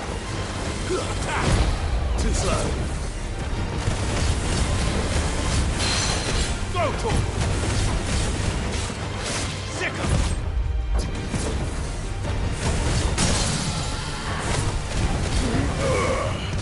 This one! Try to display.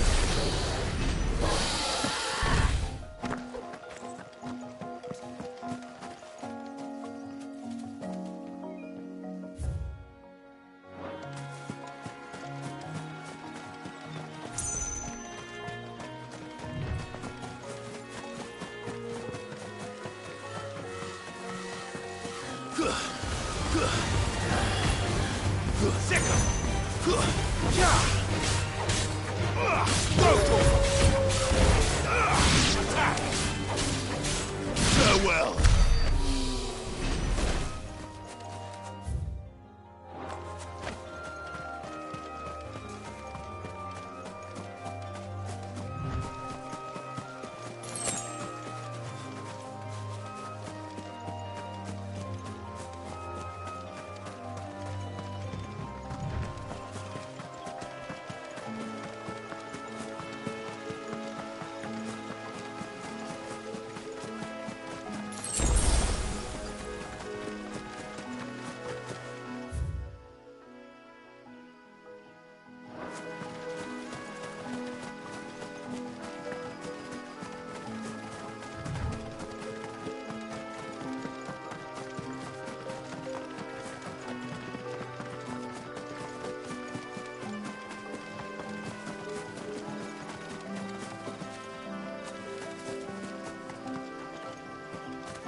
We're not alone.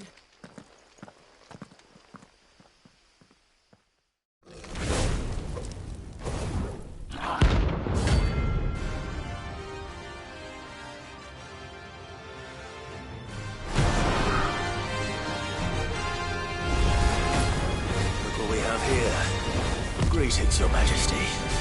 Over here!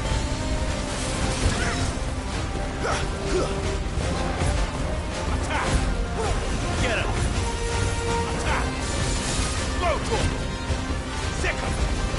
Attack! Rotor! Get him! Attack! Get him! Too slow.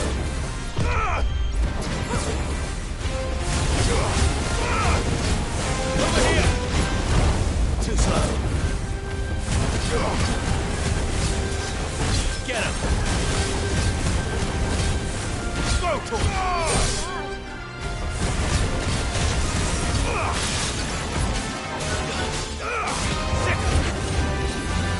Nice try.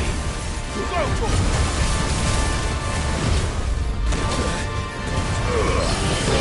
Kill! Attack! Too slow. Rotor! This one. Rotor! Attack! Get him! Second! Over here! Rotor! Over here! Attack! yours! Over here! Rotor! Attack! Over here! Get him! Over here! Get him!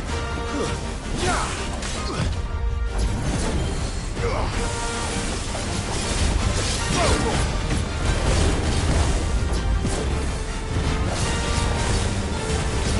Over here! Let's try. Get him! Too slow.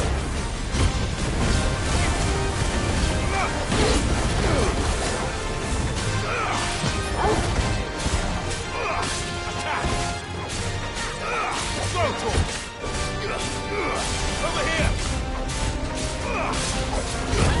Nice try. Attack! This one.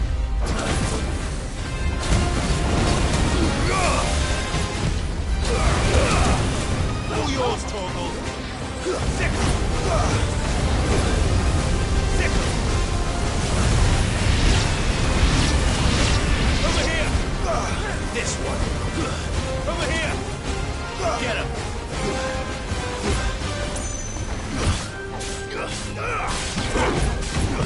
Too slow. Nice try.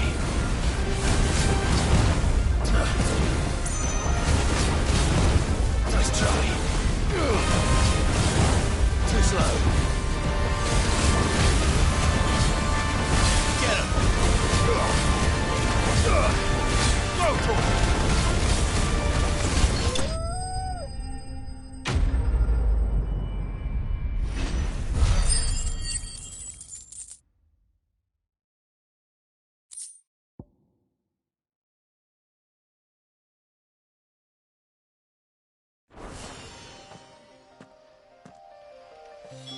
Your reign is over.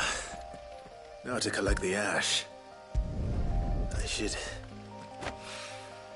This looks like the stuff. Let's see if there's any more.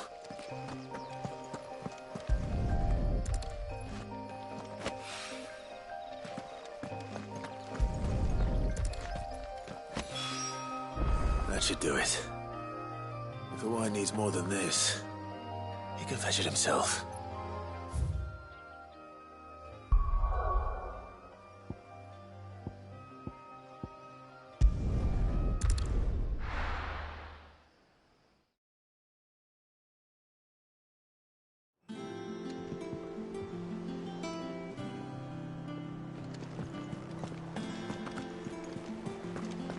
Is that the thing Tomes helped with? Mid told me she was building a ship.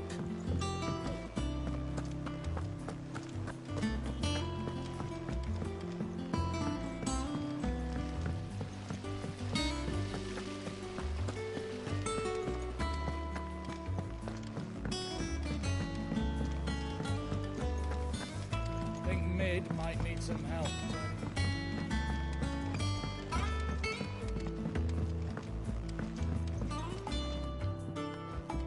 All right there, Sid? How's that hunt for the bomb ash going? I have it here.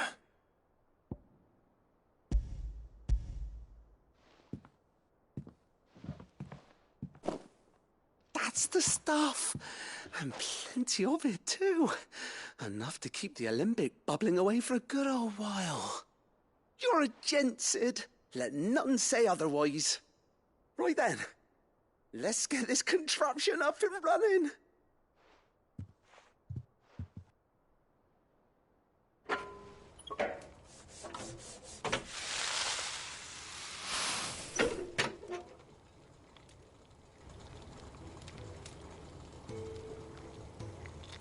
There we have it.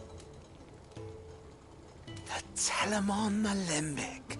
And it works just like the chief said it would. Very impressive.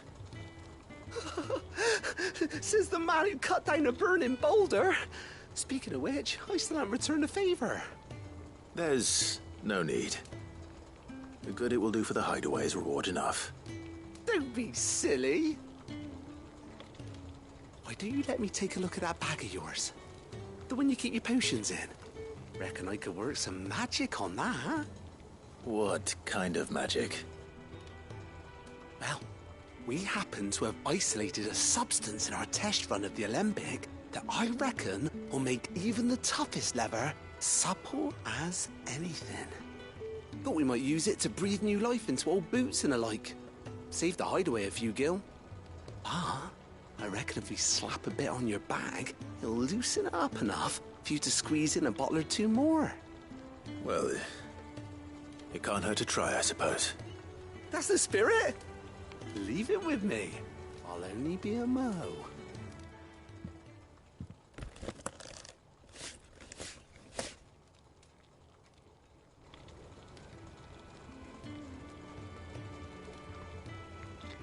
Well, what do you reckon? It certainly feels more flexible. Right? Told you. Thank you. I think. No. Thank you for supporting Mid and the rest of us in our endeavors. Without you, we'd never have been able to discover wonders like that stuff I rubbed on your bag. And I'm telling you, there's plenty more where that came from.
Told me she was building a ship.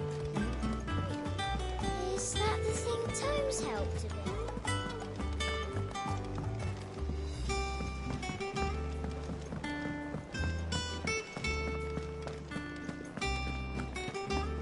He cracked the crystal too.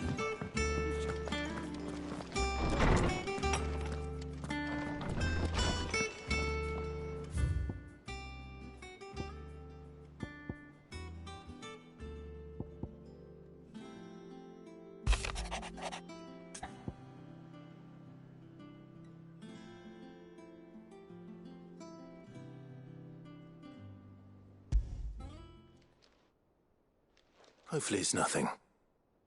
But I should speak to Blackthorn just in case.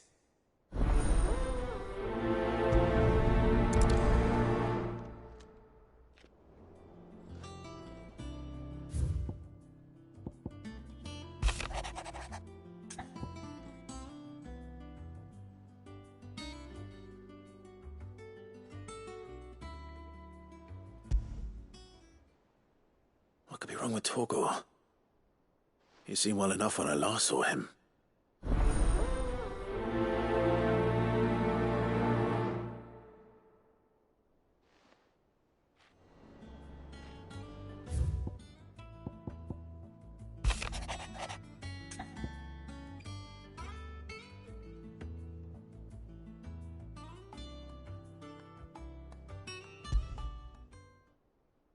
Trouble with the ledgers.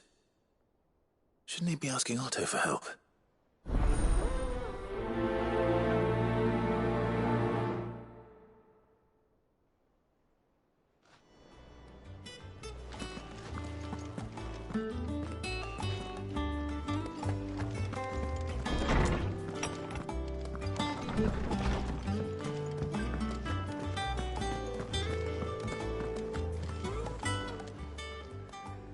I got your note.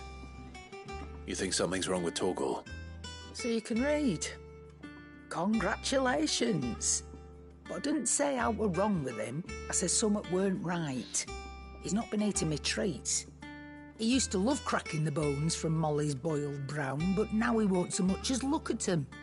Didn't like him.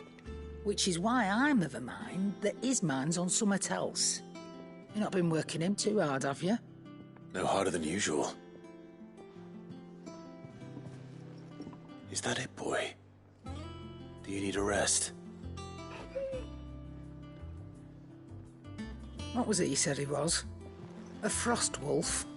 That's what the lawsman seems to think. Then maybe this all has something to do with whatever it is that's woken inside him. I suppose things have been different since Rosalith. Perhaps Hippocrates knows something. Instead of everything, you mean? Perhaps.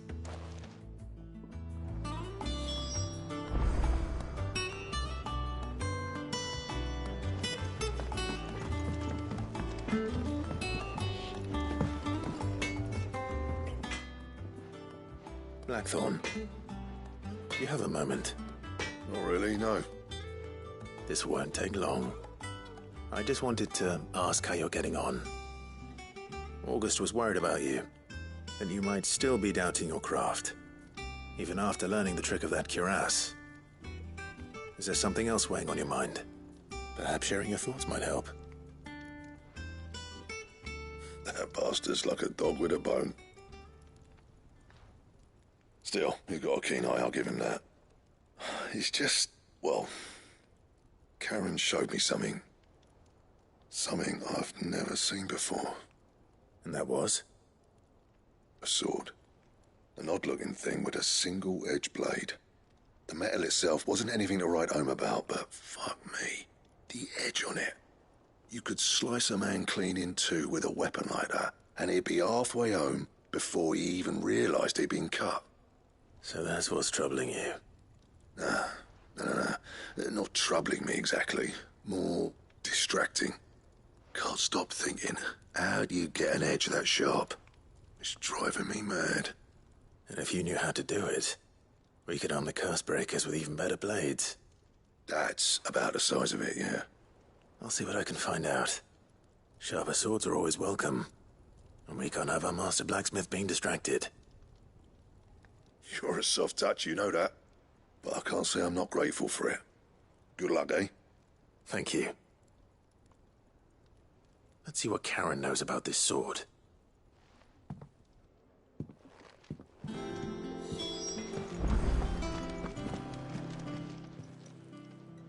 You're looking well, Karen. What do you want? Out with it. I want to know about the sword you showed Blackthorn. Single-edged and extremely sharp. Running around after him again, are you? I suppose I am, yes. But I need to help him find out how to work an edge like that. It's driving him to distraction. Little wonder, I suppose. There's not many like that make it as far as the twins, and those that do go straight into private collections. Which made it nice and easy finding a buyer. Can you tell me who bought it? Where is it now? You think I tell people who my clients are? Suppose you're not likely to go nicking him off me, are you now? Fine. If you stop mooning at me like that. Lord Ignac's the man you want. Dalmekian bloke. Collects weapons and the like. And he's got more money than sense, which is why he's one of my favourite clients. Reckon he'll still be at the inn in Dalamil, where I left him. Thank you, Karen. Oh, and he's a touch eccentric, if you take my meaning. I appreciate the warning.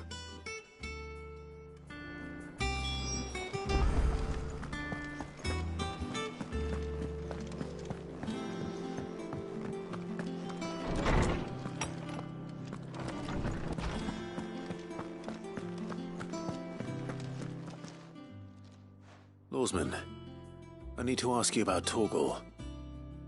Something's not right with him. He isn't ill, is he? I don't think so. But according to Lady Karen, he seems to have lost his appetite, which is certainly a new development. She says he's hardly been touching his bones of late, and she believes it may have something to do with what happened at Rosalith Castle. I rather think she might be right, though not about his appetite. All canids are instinctively inclined to crack open bones for the rich marrow that resides within, and I see no reason why a frost wolf should be any different. Accordingly, I suspect it is not a lack of appetite that afflicts Torgal, but a surfeit of it. If we assume that his newfound magics require additional nourishment to sustain, it may well be that the bones Lady Karen is accustomed to providing are no longer sufficient. Frost wolves, after all, habitually prey upon far larger animals, whose bones may yield altogether different nutrients.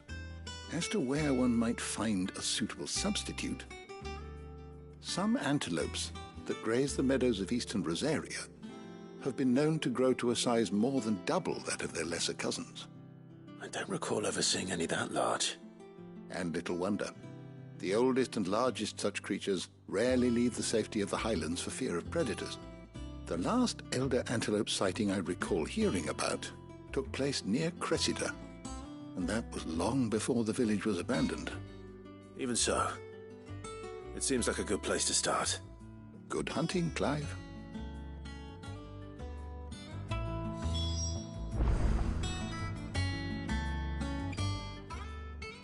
Is there something I might assist you with, Clive? I only hope the bones of an elder antelope are alimentary enough for our faithful friend. If not, we may have to set our sights on something larger still. I don't believe you've read this particular chapter before.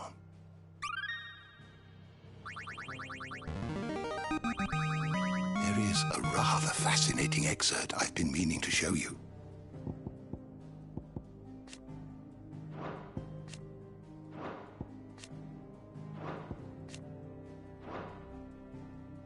If you have a question for me, I should be happy to answer it.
Did you learn everything you needed?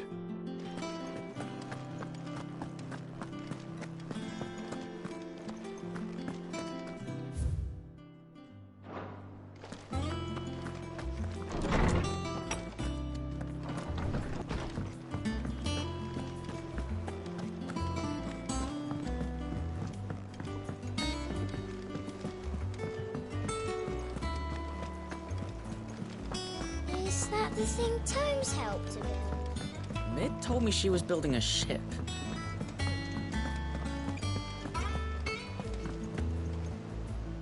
Clive, did you get my letter? That's why I'm here. Shh. Otto might be listening. Is this better? A little. Listen, I've some bad news. It turns out the hideaway may be slightly behind in its payment to certain lenders, and it may be my fault. But I swear to the goddess, I thought I had the numbers square. Sadly, that square turned out to be more of a circle. 0, you might say. I can straighten it out, I swear, but it's going to take some time, and I'm going to need help keeping it from Otto. Bit late for that, I'd say.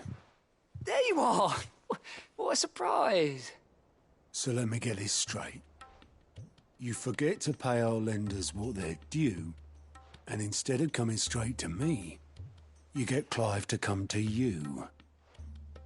And I hope he'll dig you out of the hole you've dug for yourself. Clive, the man in charge of the place you've been cheerfully trying to bankrupt.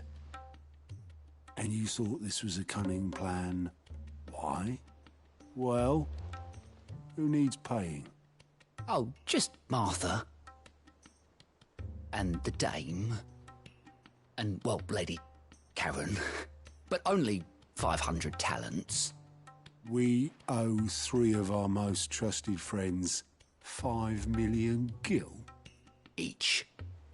5 million each. They lent us the bulk of the money we used to rebuild the hideaway, you see, and, well, I must have made some sort of oversight. Those ledgers were my responsibility, and it was my decision to entrust them to you. This is my fault. Do we have that much to hand? I can always ask my uncle. No, we don't. And no, you won't. We've lightened Lord Rosfield's purse enough. After the king's ransom we had off him, he deserves better than to see our begging bowl. Besides, we'll need to learn to stand on our own if we're going to make this work. All right. But that doesn't mean you have to shoulder the burden yourself. Is there anything I can do to help? There might be. How'd you fancy taking these to Martha and the dame? Rocks. Rocks, he says. Worth 1,000 talents apiece, these are. A little something Sid and I set aside for when times got lean. And I reckon 15 million in overdue debt probably qualifies. I just hope our associates' eyes are a bit more discerning than yours. I'm sure there will be. Should be me making the rounds, really. But you know how it is with this place. Orders to bark, arses to wipe, and all that. I know. Which is why I don't mind going in your place. Go. Do you know why I only gave Master Clive here 2 star rubies? Because you'd rather Lady Karen killed me. Because I'd rather Lady Karen killed you. Yes. Well, I suppose this is goodbye then. Don't worry. I'm sure Karen will understand. Really? Do you think so? No, I don't.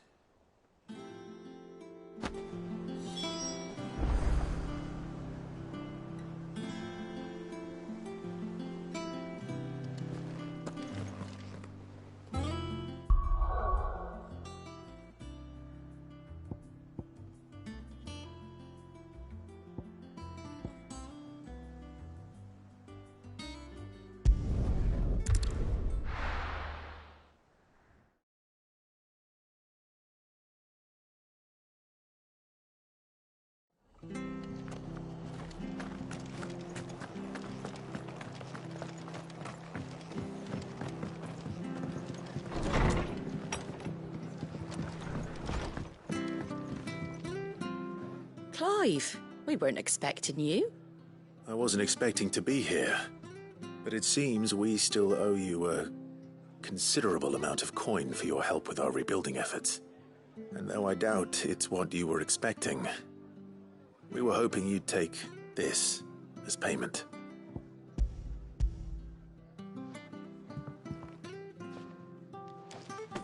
A star ruby? I can't accept this. It's worth at least twice what you owe me. More if you can find yourself the right buyer. Think of the difference as interest. Interest? If word got out I charged that much, no one would ever borrow from me again. Anyway, why are you the one here asking me about this? I'd have expected Otto.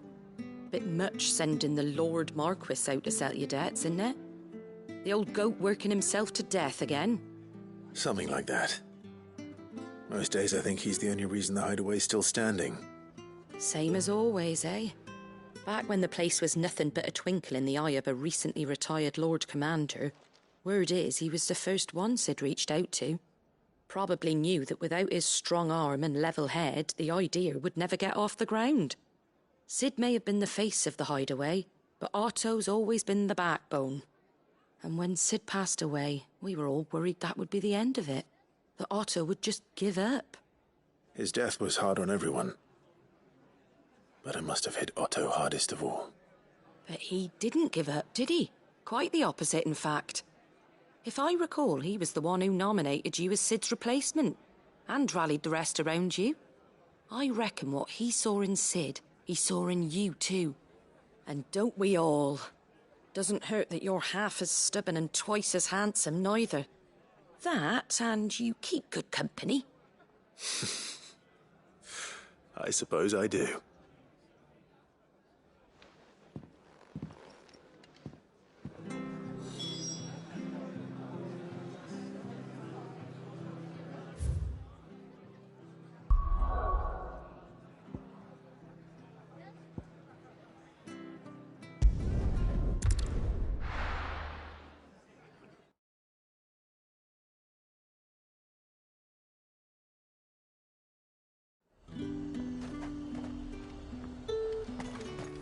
There's talk.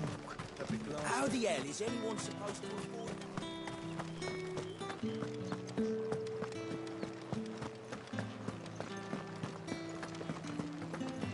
Did you hear? The gates to heaven. I want to see you What am I going to do without Sweetwater and oil of talc? Still no carrot. Milady, I come bearing gifts. Gifts? Whatever is the occasion.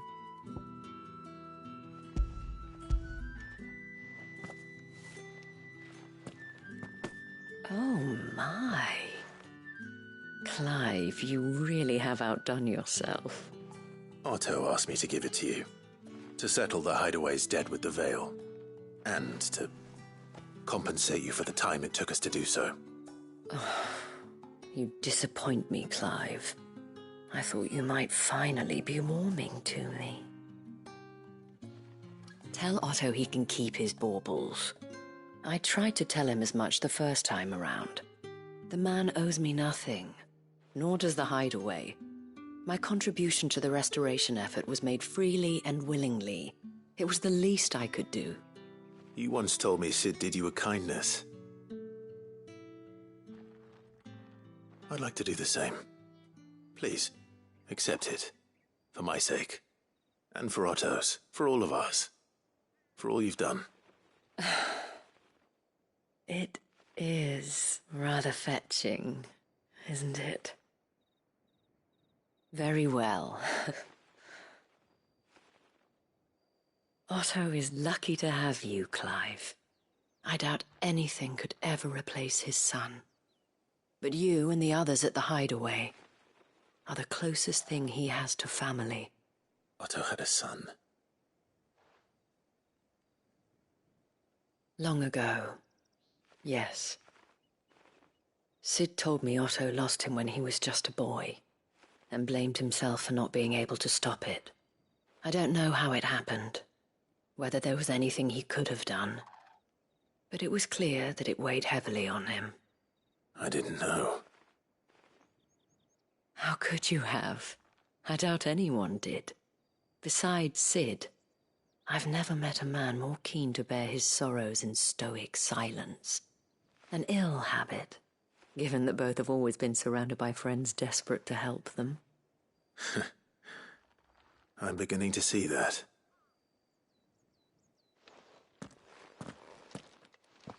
Gob will want to know the stones were delivered, if he's still with us.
Go to him! Get him! Go to him! All yours, Torgal! Over here! It's over!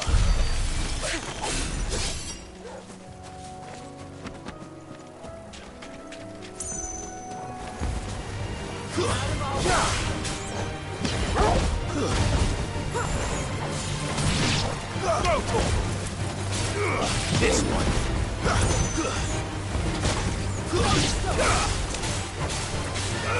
Get him. This one. Farewell. Get him. Go to him. Stick him.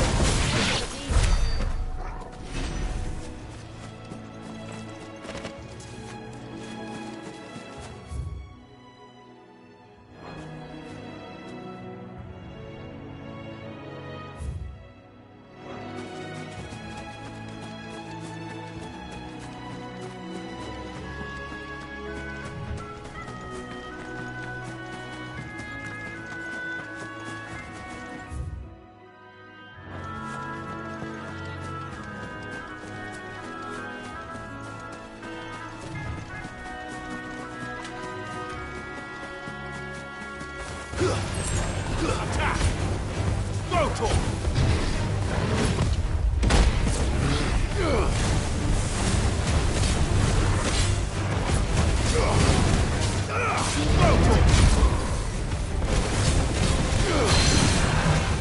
Get him! This one! Go to him!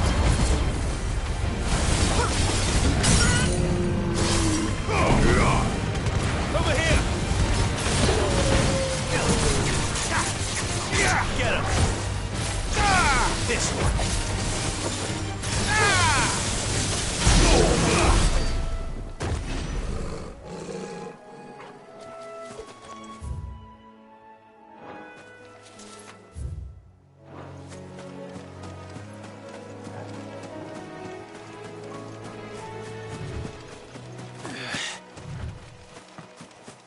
it's certainly quiet. If I were a giant antelope, it would seem like just the place. I doubt we'll find one bigger than that. You hungry, Torgal? Go for it! This one.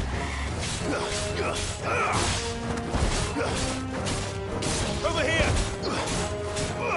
Get him! Attack! Sick him! Attack!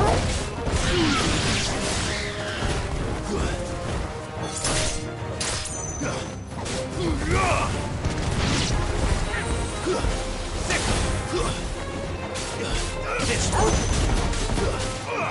Sick him! This one! Over here! Get him!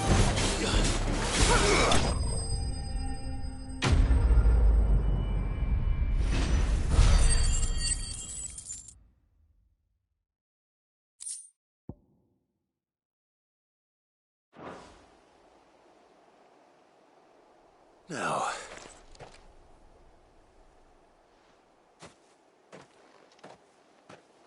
will it be enough, I wonder?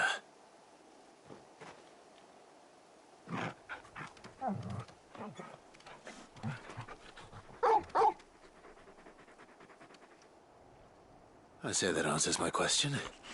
Which means we owe the lawsmen our thanks. You're just a big puppy, aren't you? A very big puppy.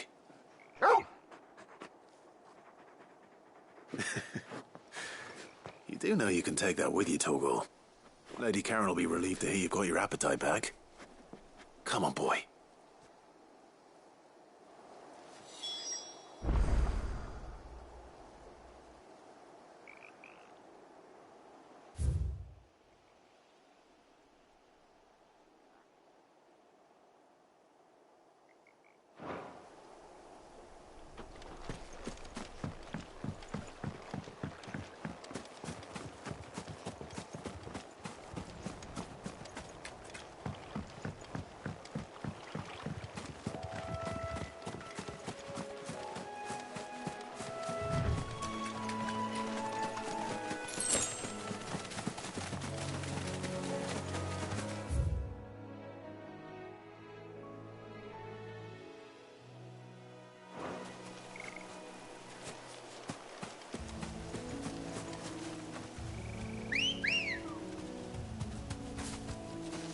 Come on.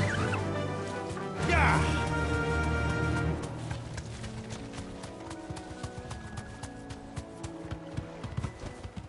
No need to ride from here.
life left in it. All right, then. Nice try.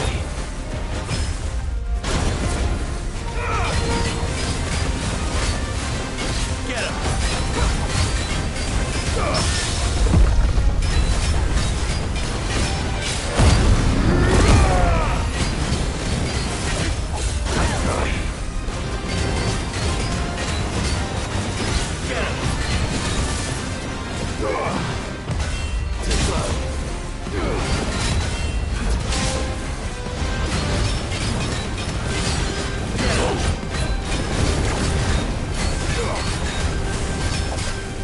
This one.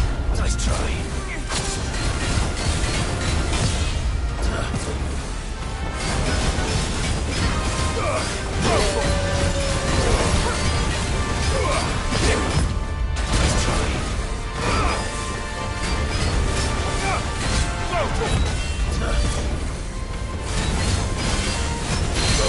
Get him!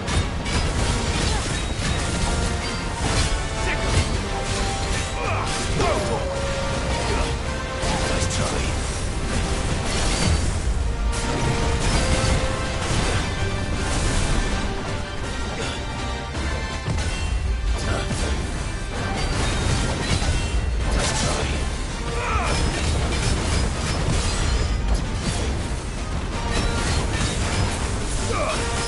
This one. Nice try.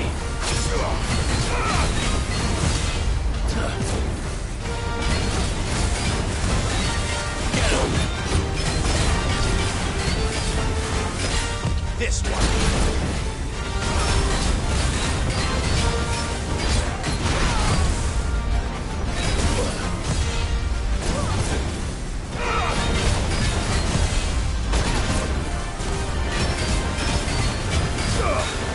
Over here!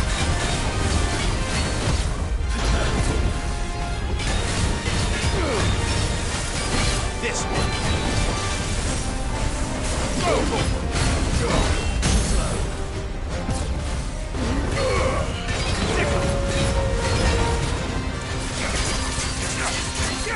Over here!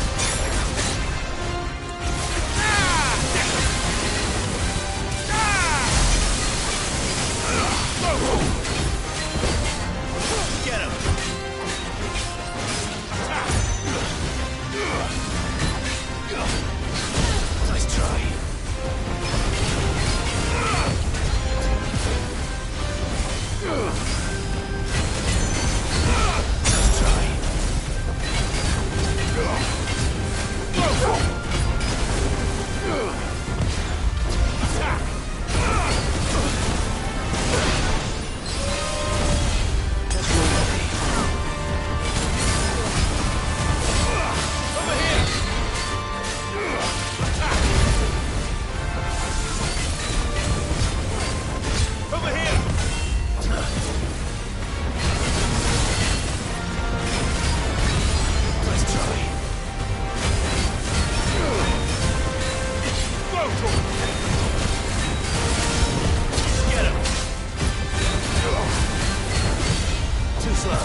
Back to sleep with you.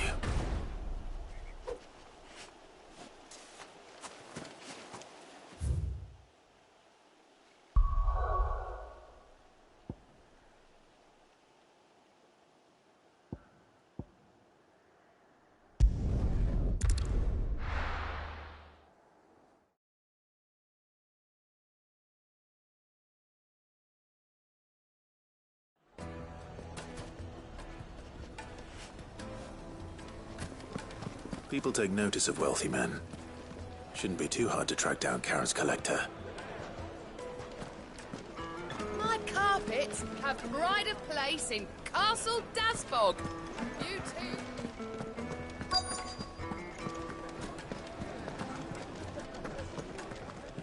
The Centric's fang is gone.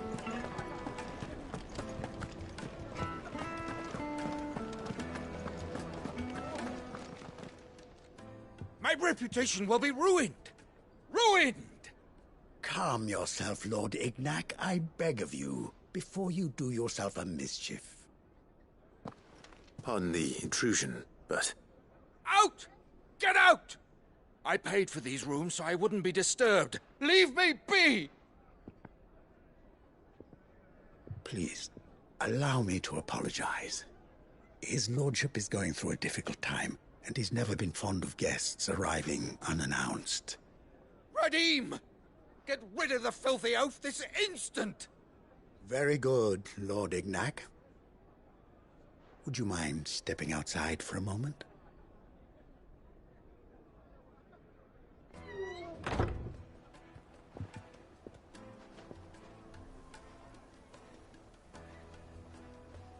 I'm sorry if I've caused you any trouble. That? Oh, no. That's just how his lordship is. Though the morning's events have left him somewhat fractious. He has been dispossessed of his luggage, you see. The thieves also made away with a considerable amount of coin. Coin the innkeeper will soon be keen to collect. I don't suppose a certain blade was among the stolen items. A single-edged sword.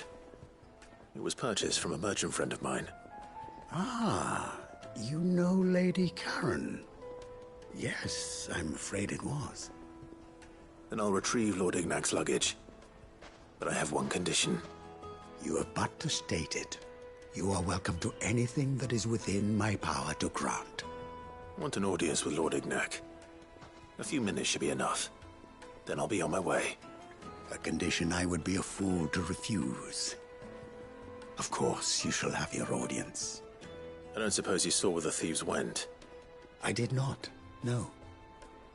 Though some discreet inquiries made on his lordship's behalf mean that I know where you might find them. The bandit's bed. Every ill-gotten coin in Dalamal is said to pass through that disreputable corner of the Valcroy. And that's where I'm heading. I shall speak to Lord Ignac in your absence, and arrange for an audience upon your triumphant return. That will be very kind of you. Farewell, and best of luck.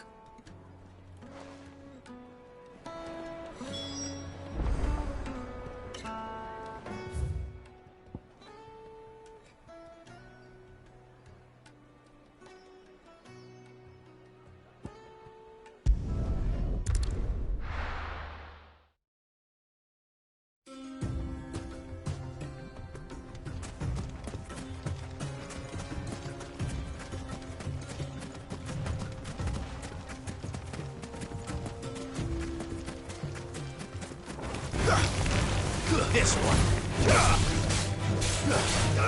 Go for it. Get him. All yours, Torvald. Go for it.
got company! Come on, lads, let's tear the bastard's head off! This one!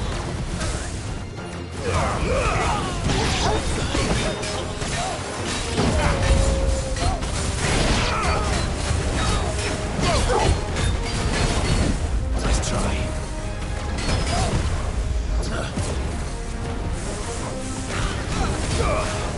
Get him!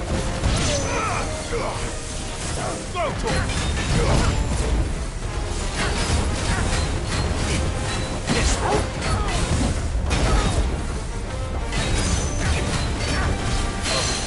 Over here!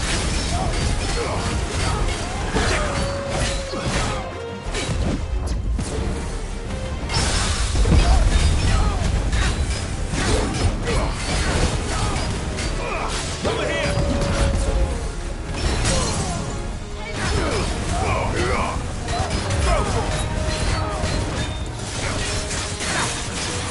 This one!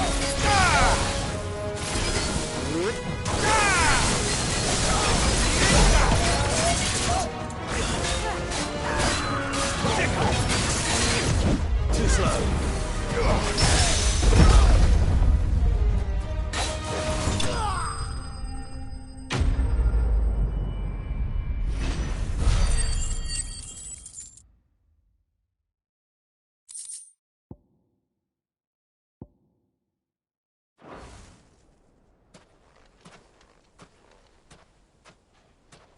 This must be Ignac's luggage. Nothing seems to be damaged. All right. Let's get it back to Delamil.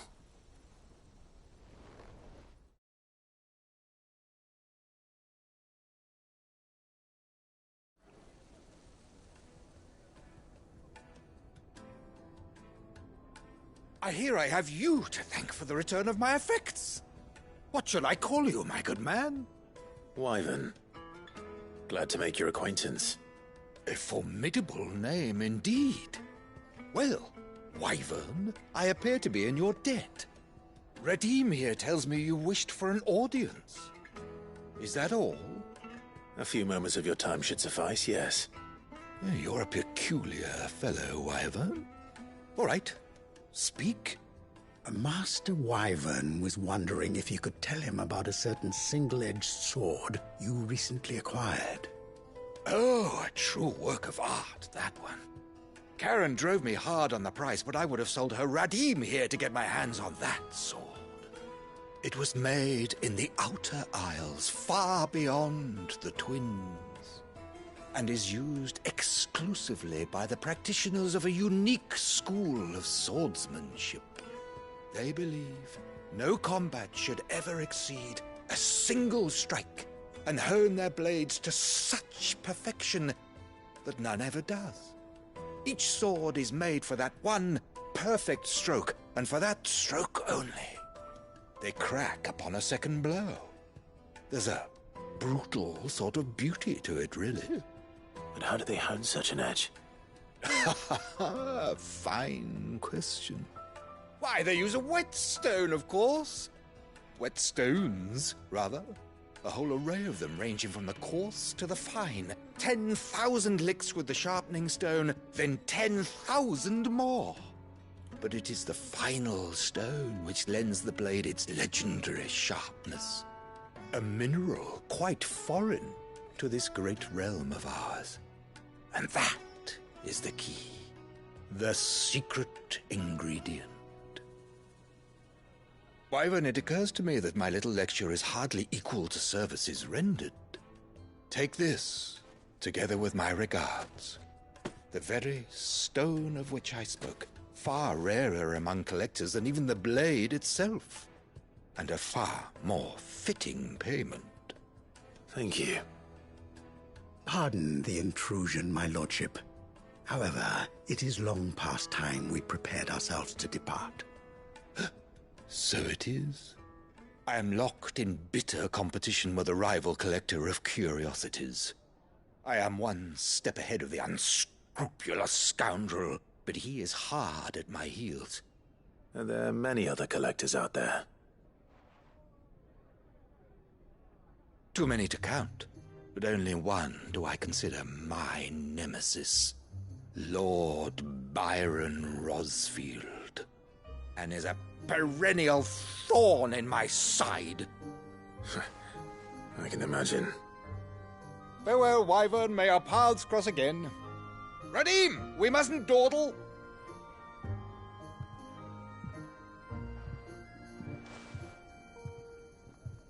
I think his lordship is rather taken with you, Master Wyvern. Thank you again for your assistance. Coming, my lordship. I'll be right there.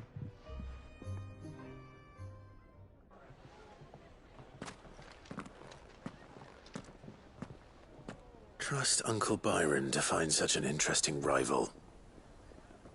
Now, let's see what Blackthorn makes of this whetstone, shall we?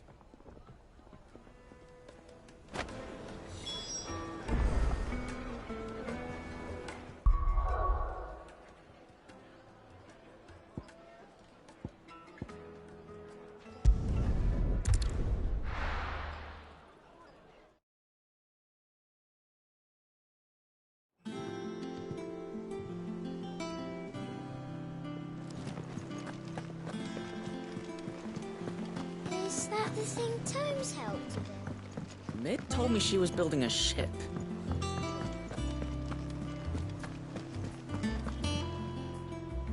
Goat. Still alive, I see. So Lady Karen accepted the ruby. Ah, about that.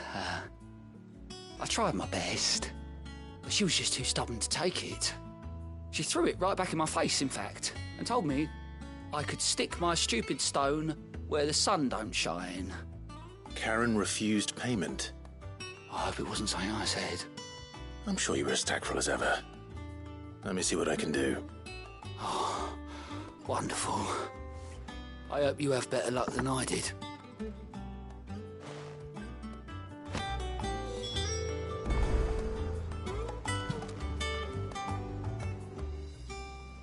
Welcome to the Patron's Whisper. Is everything we've received and everything promised? All yours. All done?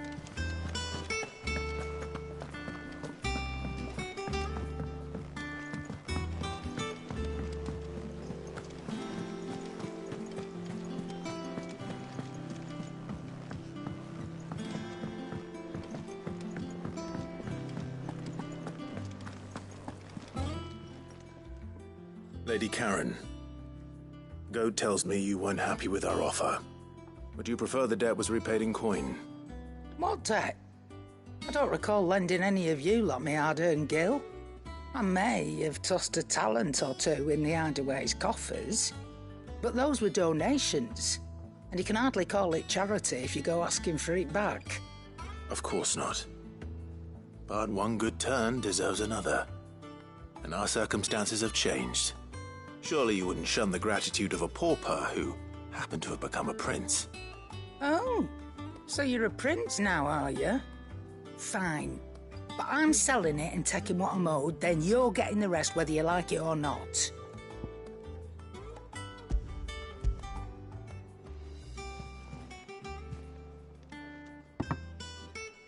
Where'd you even get this? A decent trader might nab 1,000 talents for a star ruby. A canny one, meanwhile, might claim it were nicked from the belt of Sid the Outlaw himself and ask twice as much. Might be I already have a buyer in mind. Might be you even know her. A fine continental maid whose beauty's only eclipsed by a guile in commerce. You wouldn't mind, would you? Not at all. Just be sure to tell her that it's always a pleasure doing business.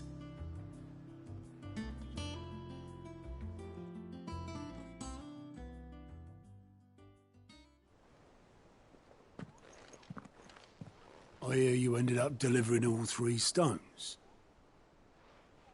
Thanks to this lump. I sometimes wonder what I pay you for. Speaking of which, I still haven't been paid last month's wages. Oh, so you remember what's owed to you then? Get your ass beyond that disc of yours and don't get up before those ledges are square. Right away.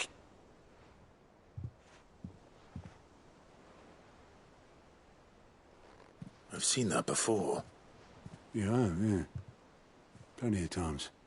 It was the only goblet Sid ever used. Either out of habit, or because the filthy sod couldn't be bothered to find a clean one. I knew so little about him. Like most people. Martha and the Dame both seem to have fond memories of him. I bet they do. How long did you know Sid before he... Before he died? 20 summers, give or take.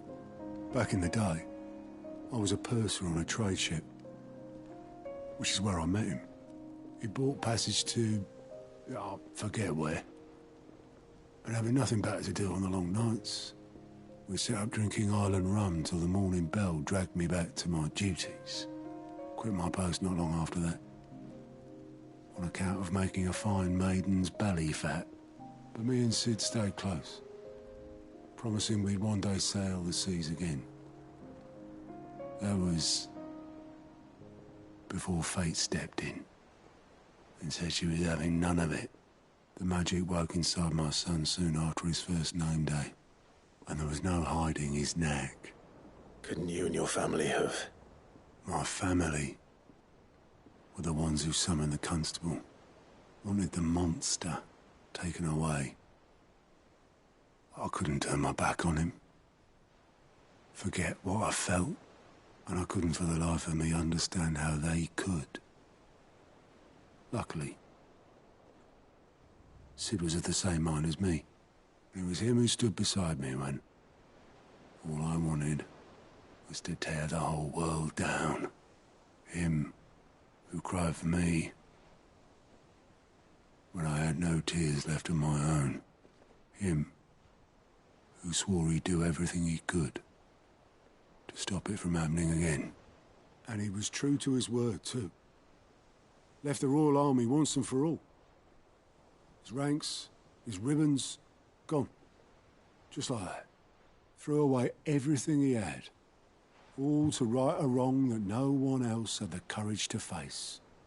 I knew then I'd follow that man to the ends of the earth.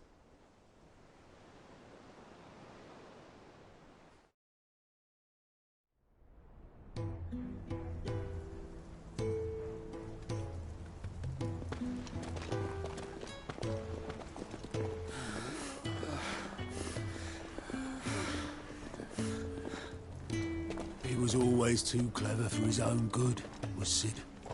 Saw the world for what it really was, while the rest of us were content to go along with the lie we were shown. And it can't have been easy, bearing that burden alone.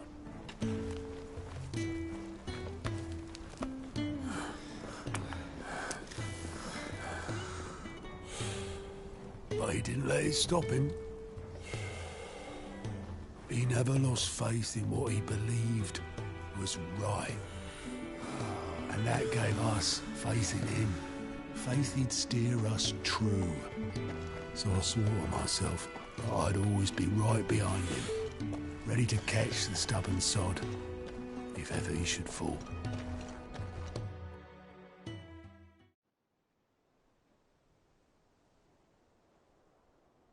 But I couldn't even do that.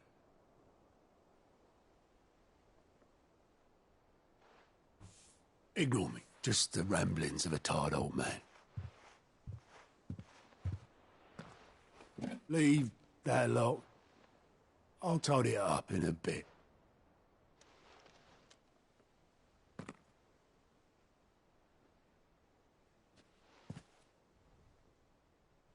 This is Sid's handwriting.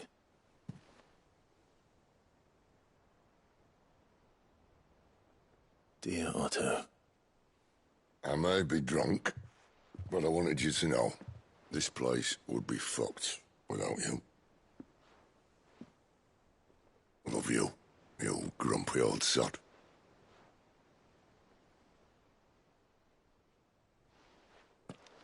This note. Hmm? What about it? Sid was right. Without you, we'd all be lost.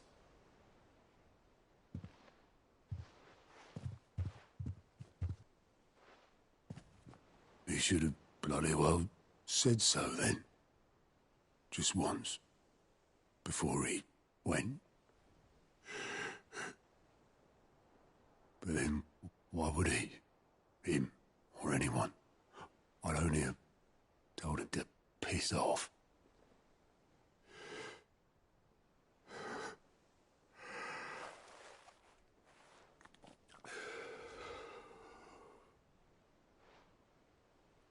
You're wrong, though. Both of you. It was never just me keeping the hideaway afloat. It was all of us. I just shoved people in the right direction. I barely seem to be able to do that anymore.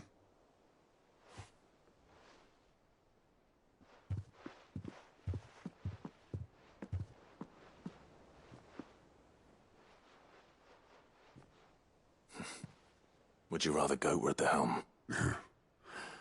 Well, maybe I've got a few more years left in me. I'm going to hold you to that, Otto. Before you go, Sid would have wanted you to have this.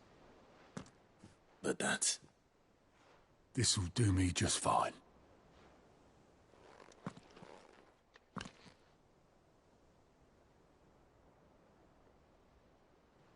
Thanks for the ray of sunshine. I'll see if I can't pay you back. Already have.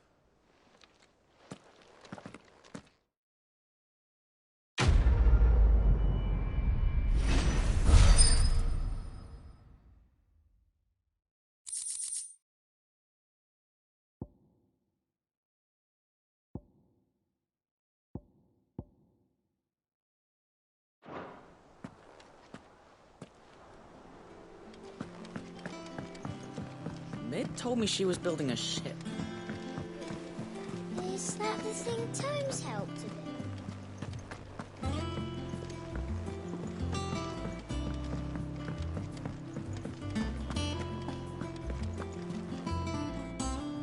I noticed you and Torgal had gone off somewhere. Take him for a walk, did you? You could say that.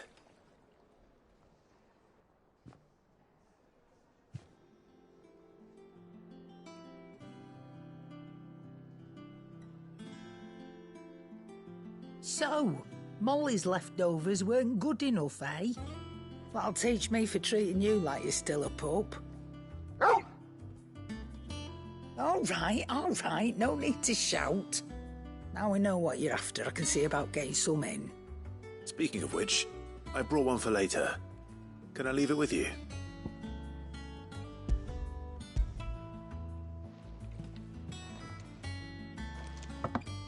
You can, eh? I'm nice like that. In return, you can thank Tomes for me. The bloody know-it-all. I was just on my way to see him.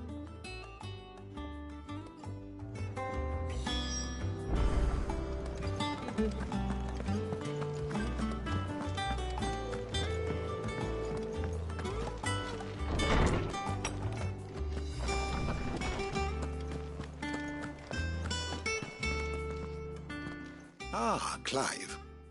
Were you able to locate your quarry? We were indeed, Lawsman. You pointed us in exactly the right direction. And Torgal's been a very happy hound ever since. Very good, very good. Lady Karen sends her thanks, by the way, for your part in solving the mystery. Ah. But that reminds me. After your last visit, I found myself pondering Torgal's talents. Do you recall our conversation concerning Lady Jill's role in Torgal's transformation? About how she somehow woke the power within him. Precisely that. A reasonable conclusion, I thought, but one which raised certain questions in my mind. You see, the Fenrir of legend served Shiva and Shiva alone. And while the powers attributed to him are certainly impressive, the records imply they are somewhat different in nature to those you described Torgal as having used. What are you suggesting? That Torgal may be the beneficiary of more than one icon's power. Consider that in addition to Lady Jill, he has served as a loyal companion to you, your brother, and even the late Cid. In short, the icons hitherto near at hand, or should I say at paw, have been diverse and plenty, and that number has only grown as the realm's dominance have fallen to your sword. One can but speculate as to how all of this has affected Torgal. He has seemed more fierce of late. And if I am not mistaken, he will grow fiercer still. We are fortunate indeed to be able to count him amongst our allies and not our adversaries. Oh, he's more than an ally. He's a friend.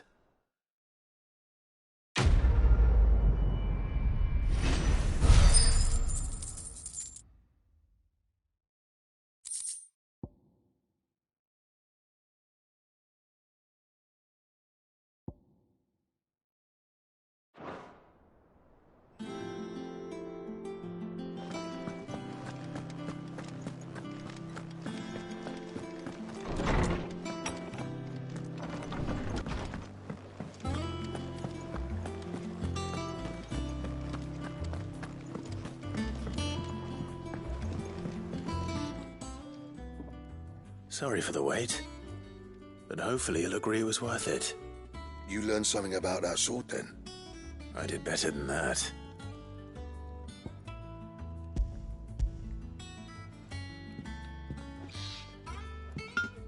A whetstone? Yes, but not one you'll find anywhere in Valisthea.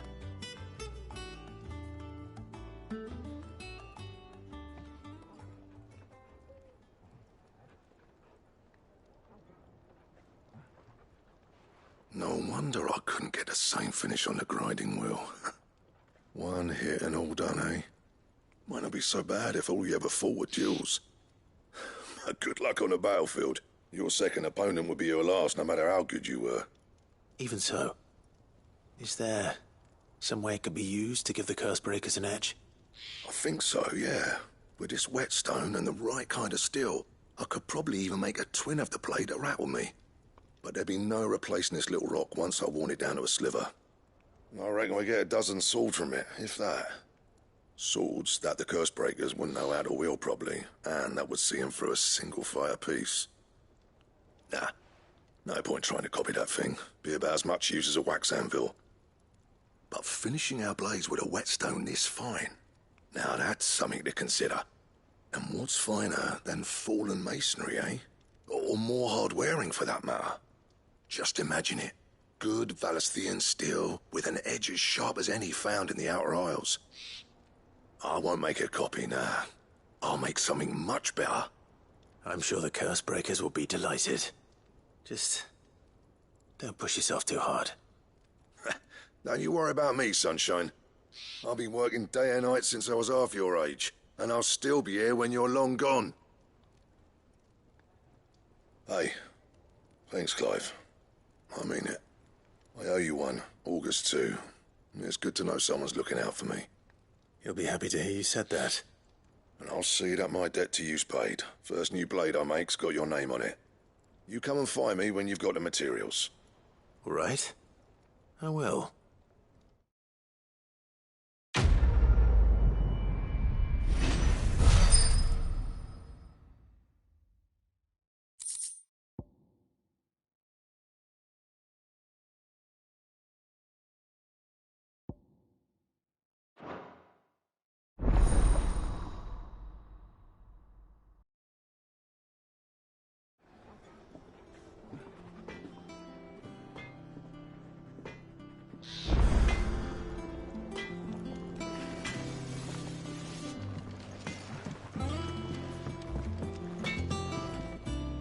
What do you need? Not saying Fordian, do you?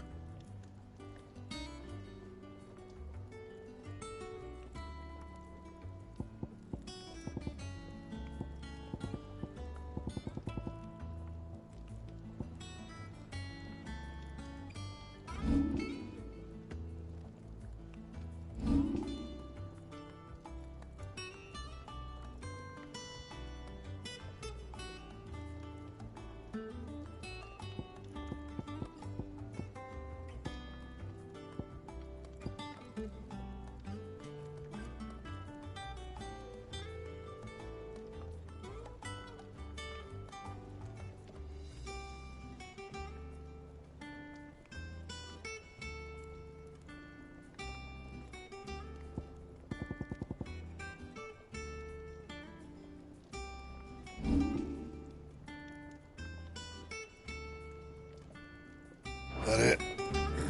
Fine.